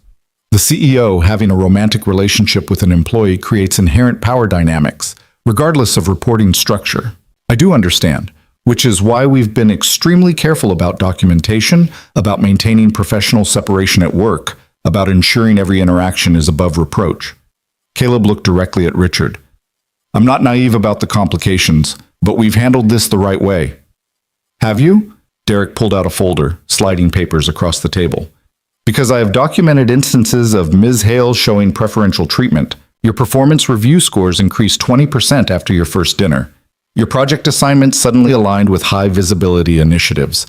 Your salary adjustment in December was 15% above standard cost of living increases. Caleb's stomach dropped. He'd assumed those things were merit-based, earned through actual performance. Now Derek was making them sound like payments for personal favors. Those adjustments were recommended by my direct supervisor, Marcus Chen, Caleb said, not by Ms. Hale. Recommendations that Ms. Hale approved without question. Derek's voice was poison wrapped in professionalism. Convenient timing, don't you think? Or, Vivian said quietly, speaking for the first time, it's competent management rewarding good work. Caleb's performance metrics speak for themselves. The Meridian integration was ahead of schedule and under budget because of his strategic planning. His salary adjustment reflected market value for his position and experience. And the timing, Derek challenged, was coincidental. The annual review cycle happens in December. Caleb was due for adjustment regardless of our personal relationship. Vivian's voice hardened. Unless you're suggesting I should have penalized him professionally because we're involved personally, because that would actually be inappropriate. Sandra Chen, who'd been silent until now, spoke up. Ms. Hale, I think the concern is whether you can maintain objectivity about Mr. Morgan's performance and compensation when you're personally involved. I maintained objectivity by removing myself from his direct chain of command, Vivian replied. All of Caleb's reviews now go through Marcus Chen and the strategic planning director. I have no input on his day-to-day performance or advancement. But you still have ultimate authority over departmental budgets, promotions, and terminations, Derek pointed out. The appearance of conflict remains. Michael Torres, who'd been watching this exchange with the patience of someone who'd seen countless boardroom battles, finally spoke. It seems to me we have two separate questions here. First, has Ms. Hale violated any company policies? And second, does her relationship with Mr. Morgan represent a conflict of interest that undermines her leadership? Exactly, Derek said, and I believe the answer to both is yes. On what grounds? Vivian's voice was ice. Show me one policy I've violated, one regulation I've ignored, one procedure I've circumvented. Derek smiled. The policy about romantic relationships between supervisors and subordinates, which was followed. Caleb is no longer my subordinate. Only after you arranged his transfer to eliminate the appearance of impropriety while maintaining your influence over his career. Derek leaned back, confident. The policy exists to prevent exactly this situation. Powerful executives using their position to pursue personal relationships with employees. I didn't use my position, Vivian said, and Caleb heard the control it took to keep her voice level. I made my interests clear. I gave Caleb the option to decline without consequence. When he expressed concerns about power dynamics, I immediately initiated the transfer process. Everything was documented through HR. Everything followed protocol. Your protocol, Derek countered, designed by you, approved by you, executed by you. How convenient. The room went very quiet. Richard Morrison cleared his throat. I think we need to take a brief recess. Ms. Hale, Mr. Hartman, if you could step outside for a moment, the board would like to discuss this privately with Mr. Morgan. Vivian's eyes met Caleb's as she stood. In them, he saw fear carefully masked as confidence. This was it, the moment where everything could collapse. After the door closed behind them, Richard turned to Caleb with an expression that suggested he'd rather be anywhere else. Mr. Morgan, I'm going to ask you something directly, and I need you to be completely honest. Did you feel pressured into this relationship? Any sense that declining Ms. Hale's interest would impact your employment or advancement? No, Caleb said without hesitation. Vivian made it clear I could say no. She structured the conversation specifically to give me that option. But you must have felt some pressure, Sandra said gently, even unconsciously. She's the CEO. You're an employee. That inherent power dynamic doesn't disappear just because she says it does. Caleb chose his next words carefully. I felt concerned about the power dynamic, which is why I insisted on the transfer before we moved forward. But pressure from Vivian? No. If anything, she was more worried about putting me in an uncomfortable position than I was. And the performance reviews, Michael asked? The salary adjustment? You don't think those were influenced by your personal relationship? I think they were influenced by my work. which has been consistently above standard since before Vivian and I ever had dinner. Caleb straightened in his chair. Look, I understand what this looks like from the outside. I understand why Derek's raising concerns. But I've spent 5 years keeping my head down, doing my job, going home to my daughter. I'm not some opportunist trying to sleep my way up the corporate ladder. No one's suggesting, Richard started. Yes, they are. That's exactly what Derek's suggesting. Caleb's voice was firm but controlled. And I'm telling you, it's not true. Vivian and I are two adults who developed feelings for each other and handled it professionally. We could have hidden it, kept it secret, made it actually inappropriate.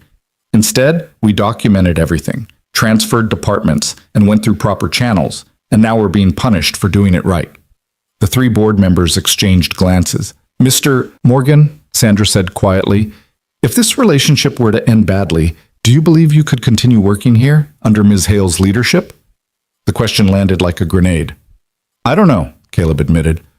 But I could ask you the same thing if any workplace relationship ended badly. Should no one at Westbrook date each other because it might not work out? That's different, is it? Or is this just about the fact that it's the CEO? He looked at each of them in turn.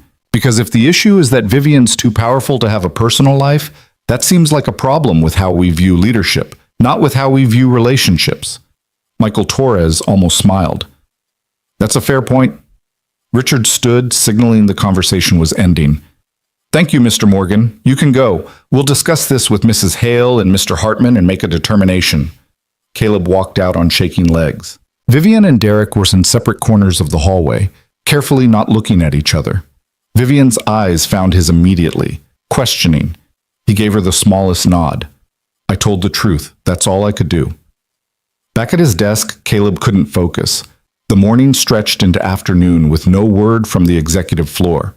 Marcus stopped by once, asking how it went, but Caleb had no answers to give. At 3:45, his phone buzzed. Vivian, can you meet me? Not the office. Grant Park, same bench where we had our second coffee. Caleb, on my way. He found her sitting by the lake, Chicago wind cutting across the water, her coat wrapped tight. She looked smaller somehow, less like the woman who commanded boardrooms, and more like someone who just fought a battle they weren't sure they'd won. Caleb sat beside her, close, but not touching. They've called a full board meeting for tomorrow, Vivian said quietly, to vote on whether my relationship with you represents a conflict of interest that requires my removal as CEO. The words hit him like a physical blow. They're voting to remove you? Derek's pushing for it. Richard's neutral. Sandra seems sympathetic but concerned about optics. She stared out at the lake. Michael's the swing vote. This is insane. You've done nothing wrong. I've done something that makes them uncomfortable. In corporate America, that's often the same thing. She finally looked at him, and Caleb saw the exhaustion in her eyes. I'm sorry. I told you we'd handle this together, and instead I've made you a target. You didn't make me anything. Derek did that. Because I gave him ammunition. Vivian's voice cracked slightly. I knew better. I knew how this would look, and I did it anyway because I was selfish. Stop. Caleb turned to face her fully. You weren't selfish. You were honest. You took a risk on something that mattered. That's not a crime. It might cost me everything I've built. Then we'll deal with that, together, like you said. He wanted to take her hand, but they were still too public, still too visible. What do you need from me? I need you to understand that if this gets worse, if the board votes against me, you'll be collateral damage. She met his eyes. Derek will make sure of it. You'll be the employee who slept with the CEO and destroyed her career. That will follow you. I don't care. You should. You have Ellie to think about, your reputation, your future employment. I care about you, Caleb interrupted, and I care about the fact that we did this right, and we're still being punished for it. And I'm not walking away just because it got complicated. Vivian's breath caught. You might not have a choice. If they remove me, Derek will push to have you terminated too. He'll frame it as cleaning house, eliminating conflicts. Let him try. Caleb's voice was steady despite the fear crawling up his spine. I'll fight it. I'll lawyer up if I have to, but I'm not abandoning you because Derek Hartman wants to weaponize basic human connection. For a long moment, they sat in silence, the city moving around them. both of them processing the reality that tomorrow might change everything. "What did you tell the board?" Vivian asked finally. "When they questioned you alone?" "The truth. That you gave me the option to say no. That we handled everything professionally. That my performance metrics justified my salary adjustment." He paused. "And that if the issue is that you're too powerful to have a personal life, that's a problem with how we view leadership." Vivian's eyes widened slightly. "You said that?" "I did." "That was either very brave or very stupid." "Probably both." Caleb allowed himself a small smile. "But I meant it. You've spent 15 years building Westbrook. You've navigated hostile takeovers and market crashes and a board that's tried to oust you twice. And now they want to remove you because you had the audacity to date someone? That's not about propriety. That's about control." "Derek doesn't want to control me. He wants to replace me." "Then don't let him." Caleb finally did take her hand briefly, hidden between their bodies where passing joggers wouldn't see. "Fight back. You're good at that." "I'm tired of fighting." "I know, but you're not fighting alone anymore." Vivian squeezed his hand once before letting go. "I need to prepare for tomorrow. Review every document, every communication, every policy. Derek's going to come armed with everything he can twist against me." "What can I do?" "Take care of Ellie. If this goes badly, she's going to see things in the news, hear things from other parents. She needs to know you're steady." Vivian stood, pulling her coat tighter. "And Caleb? If the board votes against me, if I lose my position, I need you to promise you won't blame yourself." "How can I not? This is happening because of me. This is happening because Derek is threatened by competent women, and I gave him an excuse to act on it." She touched his face briefly, so quick anyone watching would miss it. "But I don't regret it. Even if I lose everything tomorrow, I don't regret choosing you."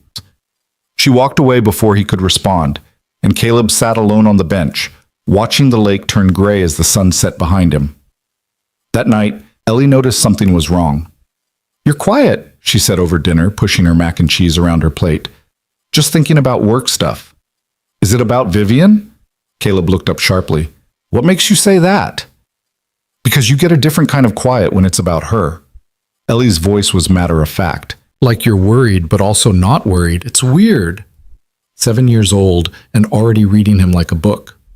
"There's some stuff happening at work," Caleb admitted carefully. "Some people think it's not okay that Vivian and I are dating." "Why not?" "Because she's kind of my boss, even though I don't work for her directly anymore." Ellie frowned. "But you like her, right?" "I do." "And she likes you?" "I think so." "Then who cares what other people think?" She said it with the absolute certainty of childhood, like complex adult problems had simple solutions. "It's more complicated than that, kiddo." "Grown-ups always say that." Ellie finally took a bite of her dinner. "But maybe it's not. Maybe you just like her and that's okay, and people should mind their own business." Caleb almost laughed despite everything. "You know what? You're absolutely right." "Of course I am. I'm very smart." She grinned. "Is Vivian in trouble?" "Maybe. I don't know yet." "Because of you?" The question was too perceptive, too close to Caleb's own fears. "It's complicated," he said again. "If she is, are you going to help her?" "I'm trying to." Ellie nodded, satisfied. "Good. Because she came to my penguin play even though she's super busy, so we should help her back. That's how it works." Later, after Ellie was asleep, Caleb pulled out his laptop and did something he hadn't done in years. He updated his resume. Not because he was giving up, but because Vivian was right. If this went badly, Derek would come for him too, and he needed to be ready. His phone buzzed at 11:30. "Vivian, still awake?" Caleb, "Yeah, can't sleep. You?" Vivian, "Reviewing documents. Found something interesting." Caleb, "What?" Vivian, "Derek's wife is on the board of a competing firm, and that firm just made an offer to acquire Westbrook." Caleb sat up straighter. "Caleb, are you saying this whole thing is—" Vivian, "Corporate espionage, hostile takeover?" "Maybe. Derek's been pushing for the sale for months. The board keeps voting against it. But if I'm removed as CEO, the board composition changes. Suddenly, the acquisition becomes viable." Caleb, He's using us as the excuse to oust you so he can sell the company? Vivian, that's what I'm going to argue tomorrow. Whether they believe me is another question. Caleb, do you have proof? Vivian, circumstantial. Emails, meeting notes, nothing definitive, but enough to create reasonable doubt about Derek's motives. Caleb, Vivian, if you're right, Vivian, then this was never about propriety. It was about eliminating the only person standing between Derek and a very lucrative sale. A pause. I'm sorry I dragged you into this. Caleb, stop apologizing. We're in this together, remember? Vivian, together. Right. Caleb, get some sleep. You'll need it tomorrow. Vivian, you too. And Caleb, thank you for not running. Caleb, I'm done running from things that matter. The next morning arrived gray and threatening snow. Caleb took Ellie to school, hugged her longer than usual, and drove to Westbrook with his stomach in knots. The board meeting was scheduled for 10. Caleb wasn't invited, but Marcus texted him updates throughout the morning. Marcus. Meeting started. Vivian's presenting her case. Marcus. Derek's countering with documentation of preferential treatment. Marcus. Vivian just dropped the acquisition bomb. Board's not happy. Marcus. Derek's demanding proof. This is getting intense. At 11:15, Marcus appeared at Caleb's desk in person. Conference room 3, now. They want you again. This time the conference room held more people. The full board, 7 members instead of 3, plus Derek, Vivian, and several lawyers Caleb didn't recognize. Richard Morrison looked exhausted. Mr. Morgan, thank you for coming. We have some additional questions arising from this morning's discussion. Caleb sat, acutely aware that every eye in the room was on him. Ms. Hale has made some serious allegations about Mr. Hartman's motivations for raising concerns about your relationship, Richard continued. She's suggesting this entire investigation is a pretext for removing her to facilitate a corporate acquisition. Do you have any information that supports or contradicts that claim? Caleb looked at Vivian. From my perspective, Derek's concerns about propriety seem selective. He's never raised issues about other workplace relationships. Several executives are married to former subordinates. 2 VPs are dating employees from different divisions. None of those relationships triggered investigations. Huh? Those relationships didn't involve the CEO, Derek snapped. Exactly, Caleb replied, which suggests this isn't about the relationship itself. It's about who's in the relationship. Sandra Chen spoke up. Mr. Morgan, are you suggesting Mr. Hartman is targeting Ms. Hale specifically? I'm suggesting that the timing is suspicious. The intensity is disproportionate. And the fact that removing Vivian would directly benefit someone with a financial interest in acquiring Westbrook seems relevant. Derek stood, face red. This is absurd. I'm protecting this company from a CEO who's let her personal life compromise her judgment. Have I? Vivian's voice cut through the room like a blade. Show me one business decision I've made that was influenced by my relationship with Caleb. One contract, one hire, one strategic choice. Your judgment is compromised by the mere existence of the relationship. Then every CEO who's ever been married should be removed, Vivian shot back. Every executive who has children, who has friends, who has any personal connections that might theoretically influence their decisions. Where does it end, Derek? The room fell silent. Michael Torres cleared his throat. I think we've heard enough. The board needs to deliberate privately. He looked at Caleb, then Vivian, then Derek. All of you, out. We'll call you back when we've reached a decision. In the hallway, Vivian looked like she might shatter. Caleb wanted to go to her, to offer comfort, but Derek was watching them like a hawk, and any gesture would just provide more ammunition. So they stood in separate corners, waiting. An hour passed, then 2. At 1:30, Patricia emerged from the conference room. They're ready. The board sat in identical positions, faces carefully neutral. Richard Morrison stood at the head of the table. After extensive deliberation, the board has reached several conclusions. First, regarding Mr. Hartman's allegations of conflicts of interest and inappropriate conduct by Mrs. Hale, we find no evidence of policy violations. All proper procedures were followed. The relationship was disclosed, documented, and handled professionally. Vivian's shoulders dropped slightly. Relief. carefully controlled. However, Richard continued, and Caleb's stomach tightened. We are concerned about the appearance of impropriety and the potential for future conflicts. Therefore, we are implementing new policies regarding executive relationships that require increased oversight and mandatory recusal from any decisions involving romantic partners. That's reasonable? Vivian said quietly. Second, regarding Mr. Hartman's conduct during this investigation, Richard's voice hardened. We've reviewed the documentation Ms. Hale provided about the proposed acquisition. While we cannot prove improper motivation, the timing and intensity of these allegations raise questions about whether personal financial interests influenced professional judgment. Derek's face went white. Therefore, Richard continued, Derek Hartman is being placed on administrative leave pending a full investigation into potential conflicts of interest related to the acquisition proposal. If evidence of impropriety is found, termination will follow. This is ridiculous, Derek started. This meeting is adjourned, Richard said firmly. Derek, please collect your personal items and leave the building. Security will escort you. The room emptied slowly, board members filing out with careful neutrality. Vivian stood frozen, like she couldn't quite believe what had just happened. Caleb waited until only they remained, then crossed the space between them. You did it, he said quietly. We did it. Her voice was shaky. I couldn't have fought this alone. You're not alone anymore. Vivian looked at him, really looked at him, and for the first time since this whole thing started, she smiled. Not the professional mask, the real thing. No, she said. I'm not. They walked out of the conference room together, not touching, but side by side, and somehow that felt like the most important statement they could make. In the elevator, Vivian finally let herself breathe. I need a drink, and possibly a week-long nap. Rain check on the drink. I have to pick up Ellie in 20 minutes. Of course. She touched his arm briefly. Tell her thank you. For what?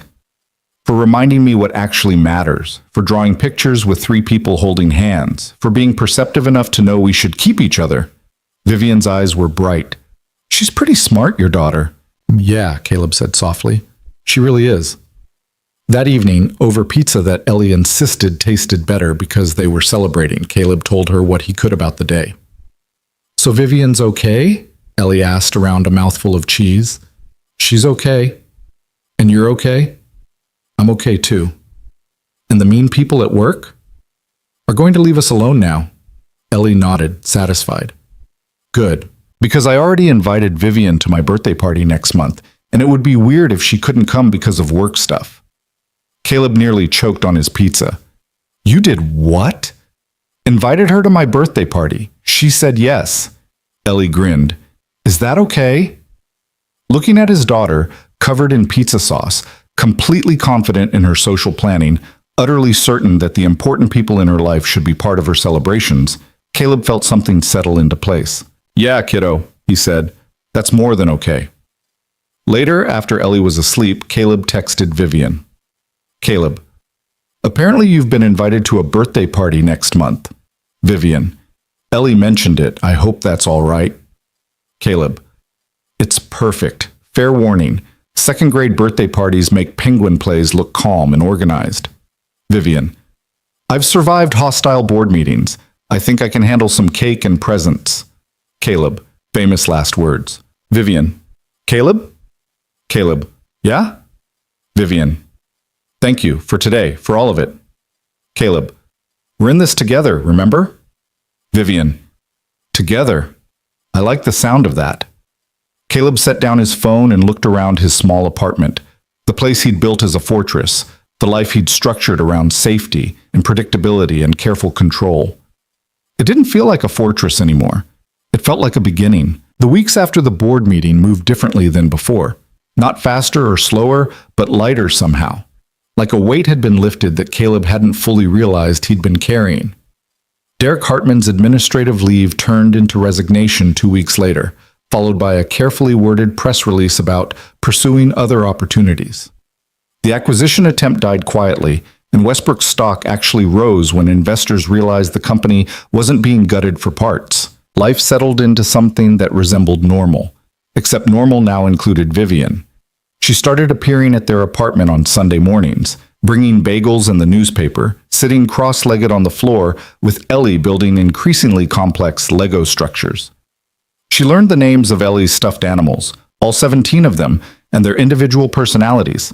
She sat through animated movies about talking cars and singing princesses without complaint. She helped with homework, approaching second-grade math problems with the same focused intensity she brought to quarterly earnings reports.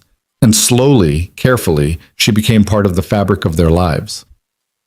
January brought Ellie's 8th birthday, and true to her word, Vivian showed up at the bowling alley party with a present wrapped in paper covered in dinosaurs. "You remembered," Ellie said, eyes wide as she tore into the package. "Of course I remembered. Triceratops are your favorite." Inside was a model dinosaur kit, the expensive kind with hundreds of tiny pieces and historical accuracy. Ellie threw her arms around Vivian's waist, unself-conscious and joyful, and Caleb watched Vivian's face transform, surprise melting into something softer, more vulnerable. Later, while Ellie bowled with her friends and Caleb kept score, Vivian sat beside him, close enough that their shoulders touched. "Thank you for letting me be part of this," she said quietly. "You don't have to thank me. She invited you." "I know, but you could have discouraged it, could have kept this part of your life separate." Vivian watched Ellie celebrate a strike with elaborate victory dancing. "Most people would have. Most people don't matter. You do." It was the most direct he'd been about his feelings, and Vivian turned to look at him, something unspoken passing between them. "Caleb!" "Strike!" Ellie came running over, crashing into Caleb's legs. "Did you see? Did you see?" "I saw. That was amazing." "Vivian, did you see?" "I did. Very impressive form." Ellie beamed, then ran back to her friends, leaving the adults in her wake. "She's happy," Vivian observed. "Really happy." "Yeah, she is." Caleb paused. "Are you?" The question seemed to catch Vivian off guard. She considered it seriously, like she was running calculations in her head.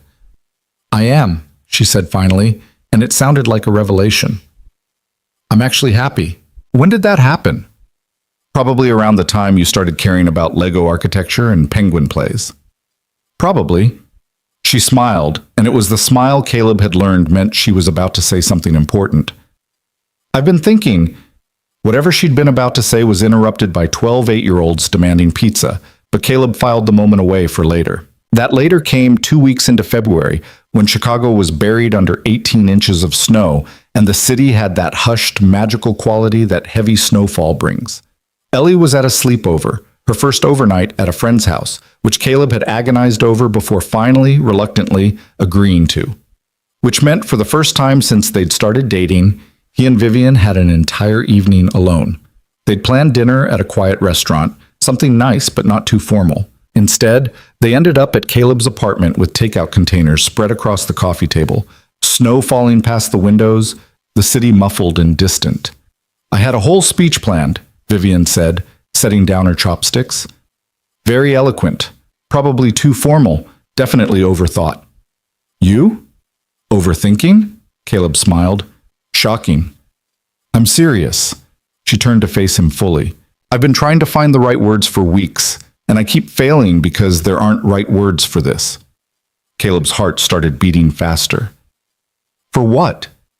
"For explaining that somewhere between coffee shops and board meetings and Lego towers, I fell in love with you." The words came out in a rush, like she'd been holding them back too long. "And with your daughter. And with this life you've built that's so different from anything I've ever known. And I don't know how to do this, any of this, but I know I don't want to do it without you." The silence that followed was full of snow and city sounds and Caleb's pulse thundering in his ears. "I spent 5 years convinced that loving someone meant risking everything," he said quietly. "That opening up meant giving someone the power to destroy what I'd built." He reached for her hand, "And then you showed up and proved me wrong about all of it." "I didn't do anything. You did everything. You showed me that safety isn't the same as happiness. That protecting Ellie doesn't mean protecting her from every possible hurt. It means showing her what healthy risk-taking looks like." He squeezed her hand. "You made me brave again, and I love you for it." Vivian's breath caught. "Say that again?" "I love you. Again." "I love you, Vivian Hale. I love your terrible habit of working at midnight. I love how seriously you take second-grade homework. I love that you're brilliant and driven and absolutely terrifying in board meetings, and also that you cry at animated movies when you think no one's watching. I don't cry at animated movies. You cried at the one about the robot and the plant. That's different. That's art. Caleb laughed, pulling her closer. I love that you're arguing with me about this. I love that you notice, Vivian said softly. I spent so long being invisible in the ways that mattered, being seen for corporate achievements but not for who I actually am underneath. She touched his face gently. You see me, the real me. Not the CEO, not the Ice Queen, just me. There's nothing just about you. They kissed then, finally, after months of careful distance and professional boundaries and waiting for the right moment. It was gentle and urgent all at once, years of loneliness and careful guardedness dissolving into something warmer, more certain. When they pulled apart, Vivian was smiling in a way Caleb had never seen before, unguarded, completely present. So what now? She asked. Now we figure it out, together. Together, she echoed. I like that word. They spent the rest of the evening talking about futures instead of pasts, about possibilities instead of fears. Vivian told him about the house she'd been looking at, too big for one person, perfect for three. Caleb told her about his concerns, his worries about Ellie getting attached and then hurt, his fear that he was moving too fast or not fast enough. What does Ellie think? Vivian asked. About what? About us. About me being more permanent. Caleb pulled out his phone, scrolling to a drawing Ellie had made last week. 3 stick figures holding hands outside a house, a sun in the corner, hearts floating above their heads. She labeled them, he said, showing Vivian. Daddy, me, Vivian. Vivian stared at the drawing, eyes bright. She drew me with you. She draws you with us in everything now. Family portraits for school, holiday cards, that thing about what she's grateful for at Thanksgiving. He paused. She already thinks of you as family. The question is whether you're okay with that. Okay with it? Caleb, I've spent 15 years building a company, creating something from nothing, watching it grow, being proud of what it became. She looked up at him. But it's not a family. It's not this. And yeah, it terrifies me because I have no idea how to be a mother, even a stepmother, and I'll probably mess it up constantly. You won't mess it up. I will. But I want to try anyway. I want to be the person she draws in her pictures. I want Sunday morning bagels and homework help and birthday parties at bowling alleys. Vivian's voice cracked slightly. I want all of it. With both of you. Caleb kissed her again, softer this time, and when he pulled back, he was smiling. There's something I need to ask you, he said, but I need to do it right. What do you mean? I mean, he stood, moving to his bedroom and returning with a small box he'd been carrying in his coat pocket for 2 weeks, waiting for the right moment. I mean this. Vivian stared at the box. Caleb, before you panic, this isn't what it looks like. Or maybe it is. I don't know, I've never done this before. He opened the box, revealing a simple silver ring. This was Sarah's, not her wedding ring. That's in a safe deposit box for Ellie when she's older. This was a promise ring I gave her when we first started dating. Vivian's hand went to her mouth. I'm not asking you to replace her, Caleb continued. I'm not asking you to be her or fill some void she left. But I'm asking if you'd wear this as a promise that we're building something new. Something that honors what came before but isn't defined by it. A promise, Vivian repeated softly. A promise that we're in this together. That we're going to mess up and figure it out and choose each other anyway. That we're done letting fear make our decisions for us. He took the ring from the box. What do you say? Vivian held out her hand and Caleb slid the ring onto her finger. It fit perfectly, catching the lamplight. I say yes, she whispered, to all of it, the messiness and the uncertainty and the choosing each other. Yes. They held each other as snow continued to fall outside, Chicago wrapped in white silence, and for the first time in years, Caleb felt completely, entirely certain. This was right. This was home. The next morning, Caleb picked up Ellie from her sleepover to find her vibrating with excitement about staying up until 10 o'clock and eating 4 slices of pizza. Did you have a good time? He asked as she buckled into her car seat. The best time. Can I have another sleepover next week? Let's see how exhausted you are first. I'm not exhausted. She yawned enormously, undermining her argument. Back at the apartment, Vivian was making pancakes, or attempting to, given the smoke detector that had gone off twice. Ellie walked in to find her waving a dish towel at the ceiling, looking harried and completely unlike the polished CEO she was at work. You're here!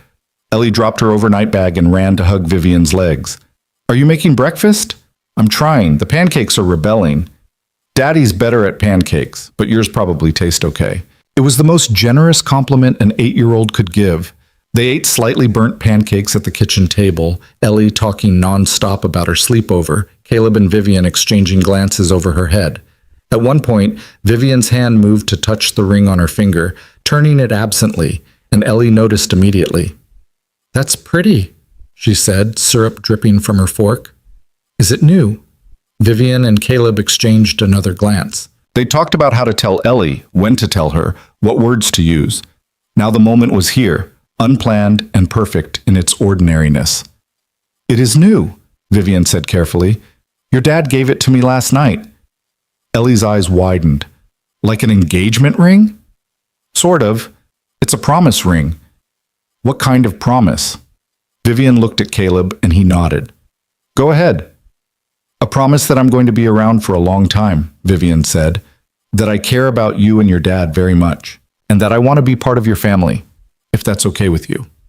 Ellie processed this with the seriousness she brought to all important decisions.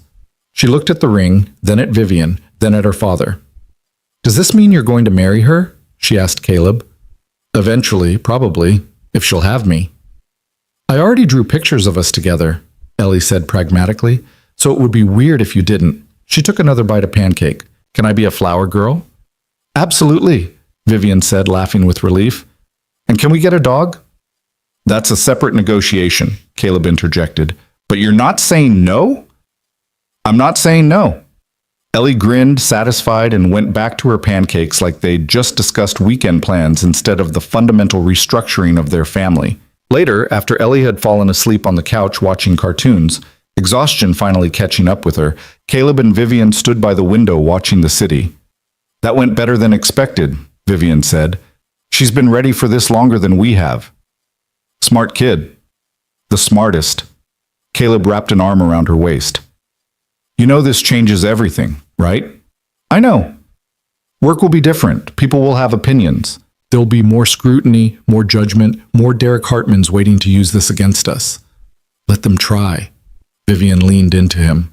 I'm done hiding. Done pretending that success and happiness are mutually exclusive.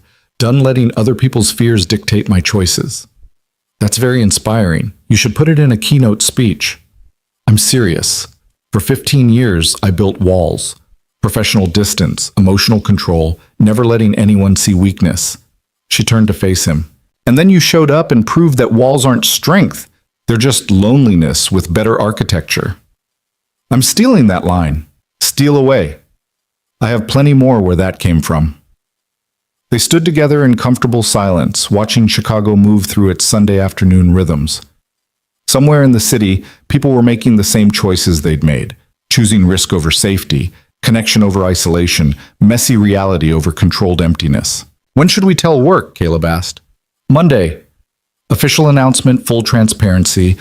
Let them gossip and speculate and eventually get bored when they realize we're just two people who fell in love. Vivian smiled. Plus, the new conflict of interest policies mean I can't make any decisions about your employment anyway. Marcus will have to approve all your promotions. You've been thinking about promoting me? You're brilliant at your job. Of course I have. You can't tell if that's the CEO talking or my girlfriend. Both. I'm multifaceted like that. Monday's announcement went exactly as expected. Some people were supportive, some were skeptical. James Reeves made pointed comments about workplace relationships until Marcus shut him down with a reminder about professional conduct. Patricia, Vivian's assistant, just smiled like she'd known all along. The gossip lasted about a week before being replaced by speculation about Westbrook's new strategic partnership with a European firm. Corporate attention spans were blessedly short.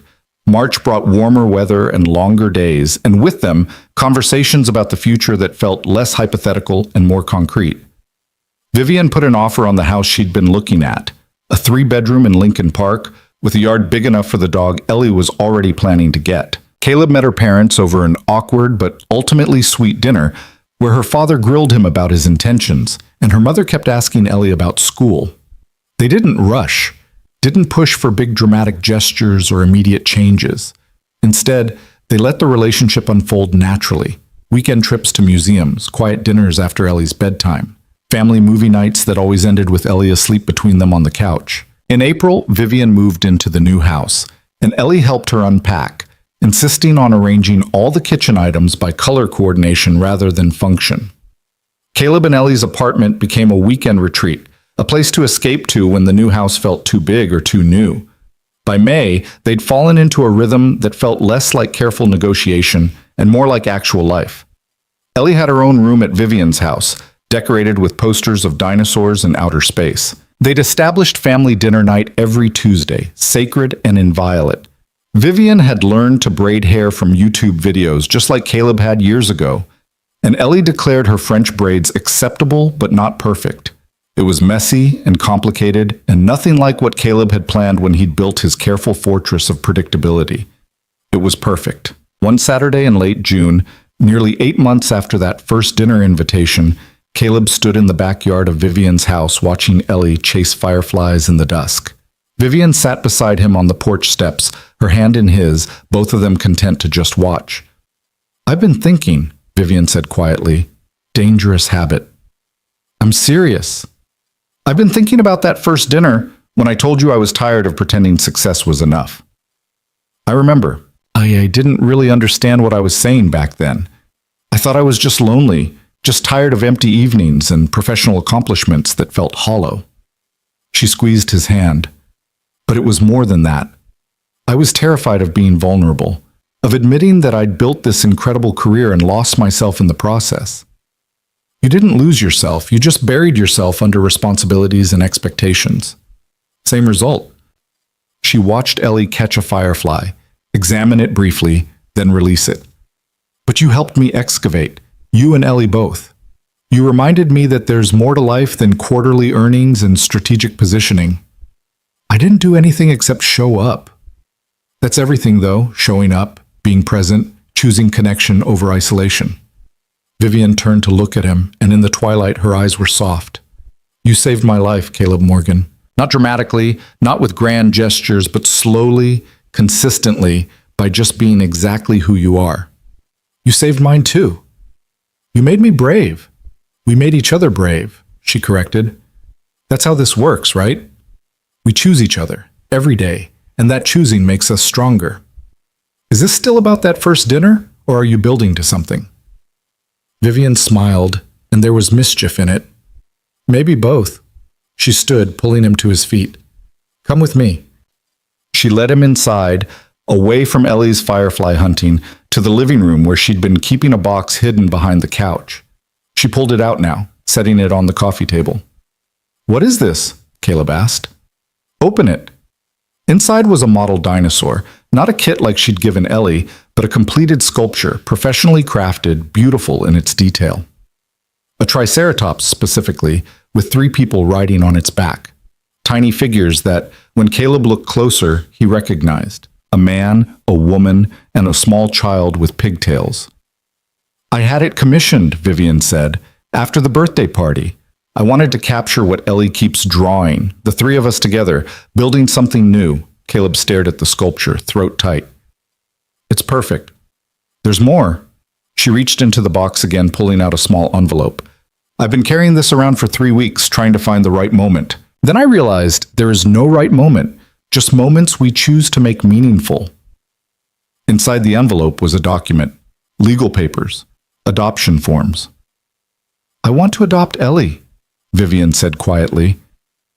"Not to replace Sarah, never that, but to make official what's already true in my heart, that she's my daughter too, that this family we're building isn't temporary or conditional, it's permanent." Caleb couldn't speak, couldn't find words adequate for the enormity of what she was offering. "You don't have to answer now," Vivian continued, rushing slightly. "We can talk about it, think about it, make sure Ellie's comfortable with the idea. I just wanted you to know that I'm all in, completely, irrevocably, terrifyingly all in. She already calls you mom sometimes, Caleb managed finally, when she's talking to her friends. Did you know that? Vivian's eyes went wide. She does? Started about a month ago. My mom helped me with my science project. My mom taught me how to make French toast. Just casual, like it's the most natural thing in the world. You didn't tell me. I was waiting to see if you'd notice. Caleb pulled her close. She already thinks of you as her mother, Vivian. This just makes it official. Is that a yes? That's a yes. Enthusiastic, definitive, absolutely yes.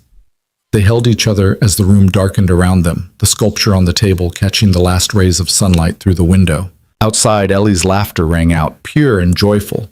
We should probably tell her, Vivian said against his shoulder. Probably, though I suspect she'll just say she already knew. She's too smart for her own good. Gets it from both her parents. Vivian pulled back to look at him, and her smile was radiant. Both her parents. I like the sound of that. They called Ellie in from the yard, and she came running, cheeks flushed, hands cupped around a firefly. Look what I caught, she announced. Very impressive, Caleb said. But we need to talk to you about something important. Ellie immediately looked suspicious. Am I in trouble? No, nothing like that. Vivian has something she wants to ask you. Ellie turned her attention to Vivian, still cradling the firefly carefully. Ellie? Vivian began, then seemed to lose her nerve. She looked at Caleb, who nodded encouragement. Ellie, you know that I love you very much, right? Duh, you tell me all the time. Right. Well, I was wondering if you'd be okay with me becoming your mom. Officially, through adoption. Ellie frowned, considering. Would I have to change my name? Only if you wanted to. You could be Ellie Morgan Hale, or just keep Morgan, or... Morgan Hale sounds fancy, like a superhero. She looked at her father. Is this okay with you, Daddy?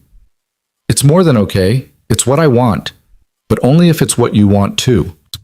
Ellie processed this with her usual seriousness, then carefully opened her hands, releasing the firefly. They watched it fly away, blinking its light in the gathering darkness.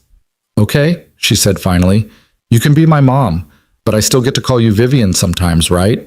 Because that's your name and I like it. You can call me whatever feels right to you, Vivian said, voice thick. Cool. Ellie hugged them both, quick and fierce. Can we have ice cream now? Absolutely, Caleb said, laughing despite the tears in his eyes. The adoption process took 4 months. 4 months of paperwork and interviews and home studies, of explaining to social workers that yes, this was an unusual situation, but no, there was nothing improper about it. 4 months of Ellie telling everyone who would listen that she was getting officially adopted by her other mom, which caused some confusion at school until Caleb explained the situation to her teacher. The court date was set for late October, and on a crisp autumn morning, they stood before a judge who smiled warmly as she reviewed the paperwork. This is one of my favorite kinds of hearings, Judge Martinez said, building families instead of dissolving them. Ellie Morgan, do you understand what adoption means? Ellie, in her best dress and slightly scuffed shoes, nodded seriously. It means Vivian becomes my legal mom, and we're all officially a family. That's exactly right. And is this something you want? Yes, ma'am, very much. And you understand that this is permanent, that Vivian will have all the rights and responsibilities of a parent? She already does most of the parent stuff. This just makes it official. The courtroom erupted in quiet laughter. Judge Martinez smiled. Well then, by the power vested in me by the state of Illinois, I hereby grant this petition for adoption. Vivian Hale, you are now the legal parent of Ellie Morgan Hale. Congratulations to all of you. Vivian was crying. Caleb was crying. Even the court reporter looked misty. Ellie just looked satisfied, like she'd accomplished something she'd been planning all along. Afterward, they went to the same ice cream shop where they'd celebrated the Penguin play, and Ellie insisted on getting the biggest sundae available. To celebrate my adoption, she explained to the teenager behind the counter, who looked appropriately impressed. They ate ice cream and talked about everything and nothing, just 3 people who'd chosen each other against all probability, who'd built something beautiful out of loneliness and loss and the courage to try again. That evening, back at the house that was now legally all of theirs, Caleb found Vivian standing in Ellie's room, watching their daughter sleep. "Thank you," she whispered. "For what?" "For taking a chance on someone who had no idea how to do this, for trusting me with your daughter, for choosing me." "We chose each other," Caleb said, echoing her words from months ago. "That's how this works." He pulled her close, and they stood together in the doorway, watching Ellie dream, both of them marveling at the impossible thing they'd built. Christmas came with unusual warmth for Chicago, and Caleb stood in the kitchen of their house, officially theirs now, all three names on the deed, making his mother's recipe for sugar cookies while Vivian attempted to untangle lights, and Ellie directed the operation with the authority of a drill sergeant. "The star goes on top, not the middle," she instructed. "I'm aware," Vivian replied, balancing precariously on a stepladder. "Are you, though? Because you put it in the middle last year." "That was one time." Caleb watched them bicker affectionately, flour on his hands, the smell of cookies filling the air, and felt something settle deep in his chest. This was it. This was the thing he'd been protecting Ellie from experiencing again. Not stability or safety, but love. Real, messy, complicated love that meant risk and vulnerability and choosing someone every single day despite the thousand ways it could go wrong. He'd been so afraid of instability that he'd forgotten that nothing worth having was ever truly stable. Relationships shifted and grew. Children changed. Life refused to be controlled, no matter how carefully you planned. But that wasn't chaos. That was living. "Daddy, the timer!" Ellie called. "The cookies!" He pulled them from the oven just in time, golden and perfect, and Ellie immediately tried to grab one despite his warnings about heat. "Patience," he said, swatting her hand away gently. "I've been patient all year," she protested. "Fair point." He blew on a cookie, tested it, then handed it to her. "There, fresh Christmas cookie for my favorite daughter." "I'm your only daughter." "Which makes you my favorite by default." Vivian climbed down from the ladder. Mission accomplished. The tree now properly decorated according to Ellie's exacting standards. She wrapped her arms around Caleb from behind, resting her chin on his shoulder. "This is nice," she said softly. "Define nice." "This, us, family chaos and cookie baking and arguing about tree decorations." She paused. "I never thought I'd have this." "Neither did I. Not again, anyway. I'm glad we were both wrong." Later, after Ellie was asleep and the cookies were frosted and arranged on a plate for tomorrow's gathering, Caleb and Vivian sat on the couch, lights from the Christmas tree casting colored shadows across the room. "I have something for you," Vivian said, pulling a small box from behind a cushion. "We agreed no gifts until tomorrow." "This couldn't wait." She handed him the box. "Open it." Inside was a key. Just a simple house key, nothing special. "I don't understand," Caleb said. "I already have a key to the house." "Not the house. Your apartment." Vivian took his hand. "I know you've been keeping it as a safety net, a place to retreat to if things got complicated. And I understand that, I really do. But I was hoping you might be ready to let it go, to fully commit to this being our home, all three of us, permanently." Caleb stared at the key, processing what she was really asking. The apartment had been his fortress for 5 years, his backup plan, his emergency exit if the world became too unpredictable. Keeping it meant he still believed he might need to run. Letting it go meant trusting that this, Vivian, Ellie, the life they'd built, was solid enough to stand on. "You're right," he said quietly. "I've been holding on to it as an escape route, just in case." "I know. And I don't blame you, but Caleb..." She turned to face him fully. "There is no just in case anymore. There's just us, this family, this life. And yeah, it might be messy sometimes, and we'll fight and disagree and probably drive each other crazy occasionally." "Occasionally?" "Frequently. But that's not instability. That's just being human." She squeezed his hand. "So what do you say? Ready to let go of the safety net?" Caleb looked around the room. At the Christmas tree decorated by committee, at the photos on the walls documenting their unconventional family, at the stack of Ellie's homework on the side table with Vivian's notes in the margins. This was home. Not because it was safe or controlled or predictable, but because it was real. "Yeah," he said, setting the apartment key on the table. "I'm ready." Vivian kissed him, soft and certain, and when she pulled back, her eyes were bright. I love you, Caleb Morgan. I love you too, Vivian Morgan Hale. She raised an eyebrow. Is that a proposal? Maybe. Eventually, when I can figure out how to top your adoption gesture. Take your time. We've got the rest of our lives. The rest of their lives. Once, that phrase would have terrified him. Too much uncertainty, too many variables, too many ways for things to fall apart. Now it just sounded like promise. They sat together as the night deepened, Chicago glittering beyond the windows, and Caleb thought about the moment that had started all of this. A phone call at midnight, a dinner invitation, a choice to say yes instead of no, to risk instead of retreat, to choose possibility over safety. He'd spent 5 years building walls to protect Ellie from hurt, from instability, from the chaos of losing someone she loved. But in doing so, he'd also protected her from joy, from connection, from watching her father choose courage over fear. Vivian had changed that, had shown him that love wasn't the instability he'd been avoiding. Silence was. Isolation was. The careful, controlled emptiness of a life lived in protective custody. From Ellie's room came a small sound. She was talking in her sleep, something about dinosaurs and birthday cake, and my two favorite parents. Caleb smiled, feeling Vivian relax against him, both of them listening to their daughter dream. This was what mattered. Not the quarterly reports or the corporate politics or the opinions of people who would never understand what they'd built from loneliness and loss and the audacity to try again. Just this. 3 people choosing each other every single day, building something real from the rubble of what came before. Love wasn't instability, silence was. And Caleb Morgan, who had mastered the art of quiet survival, had finally learned to speak.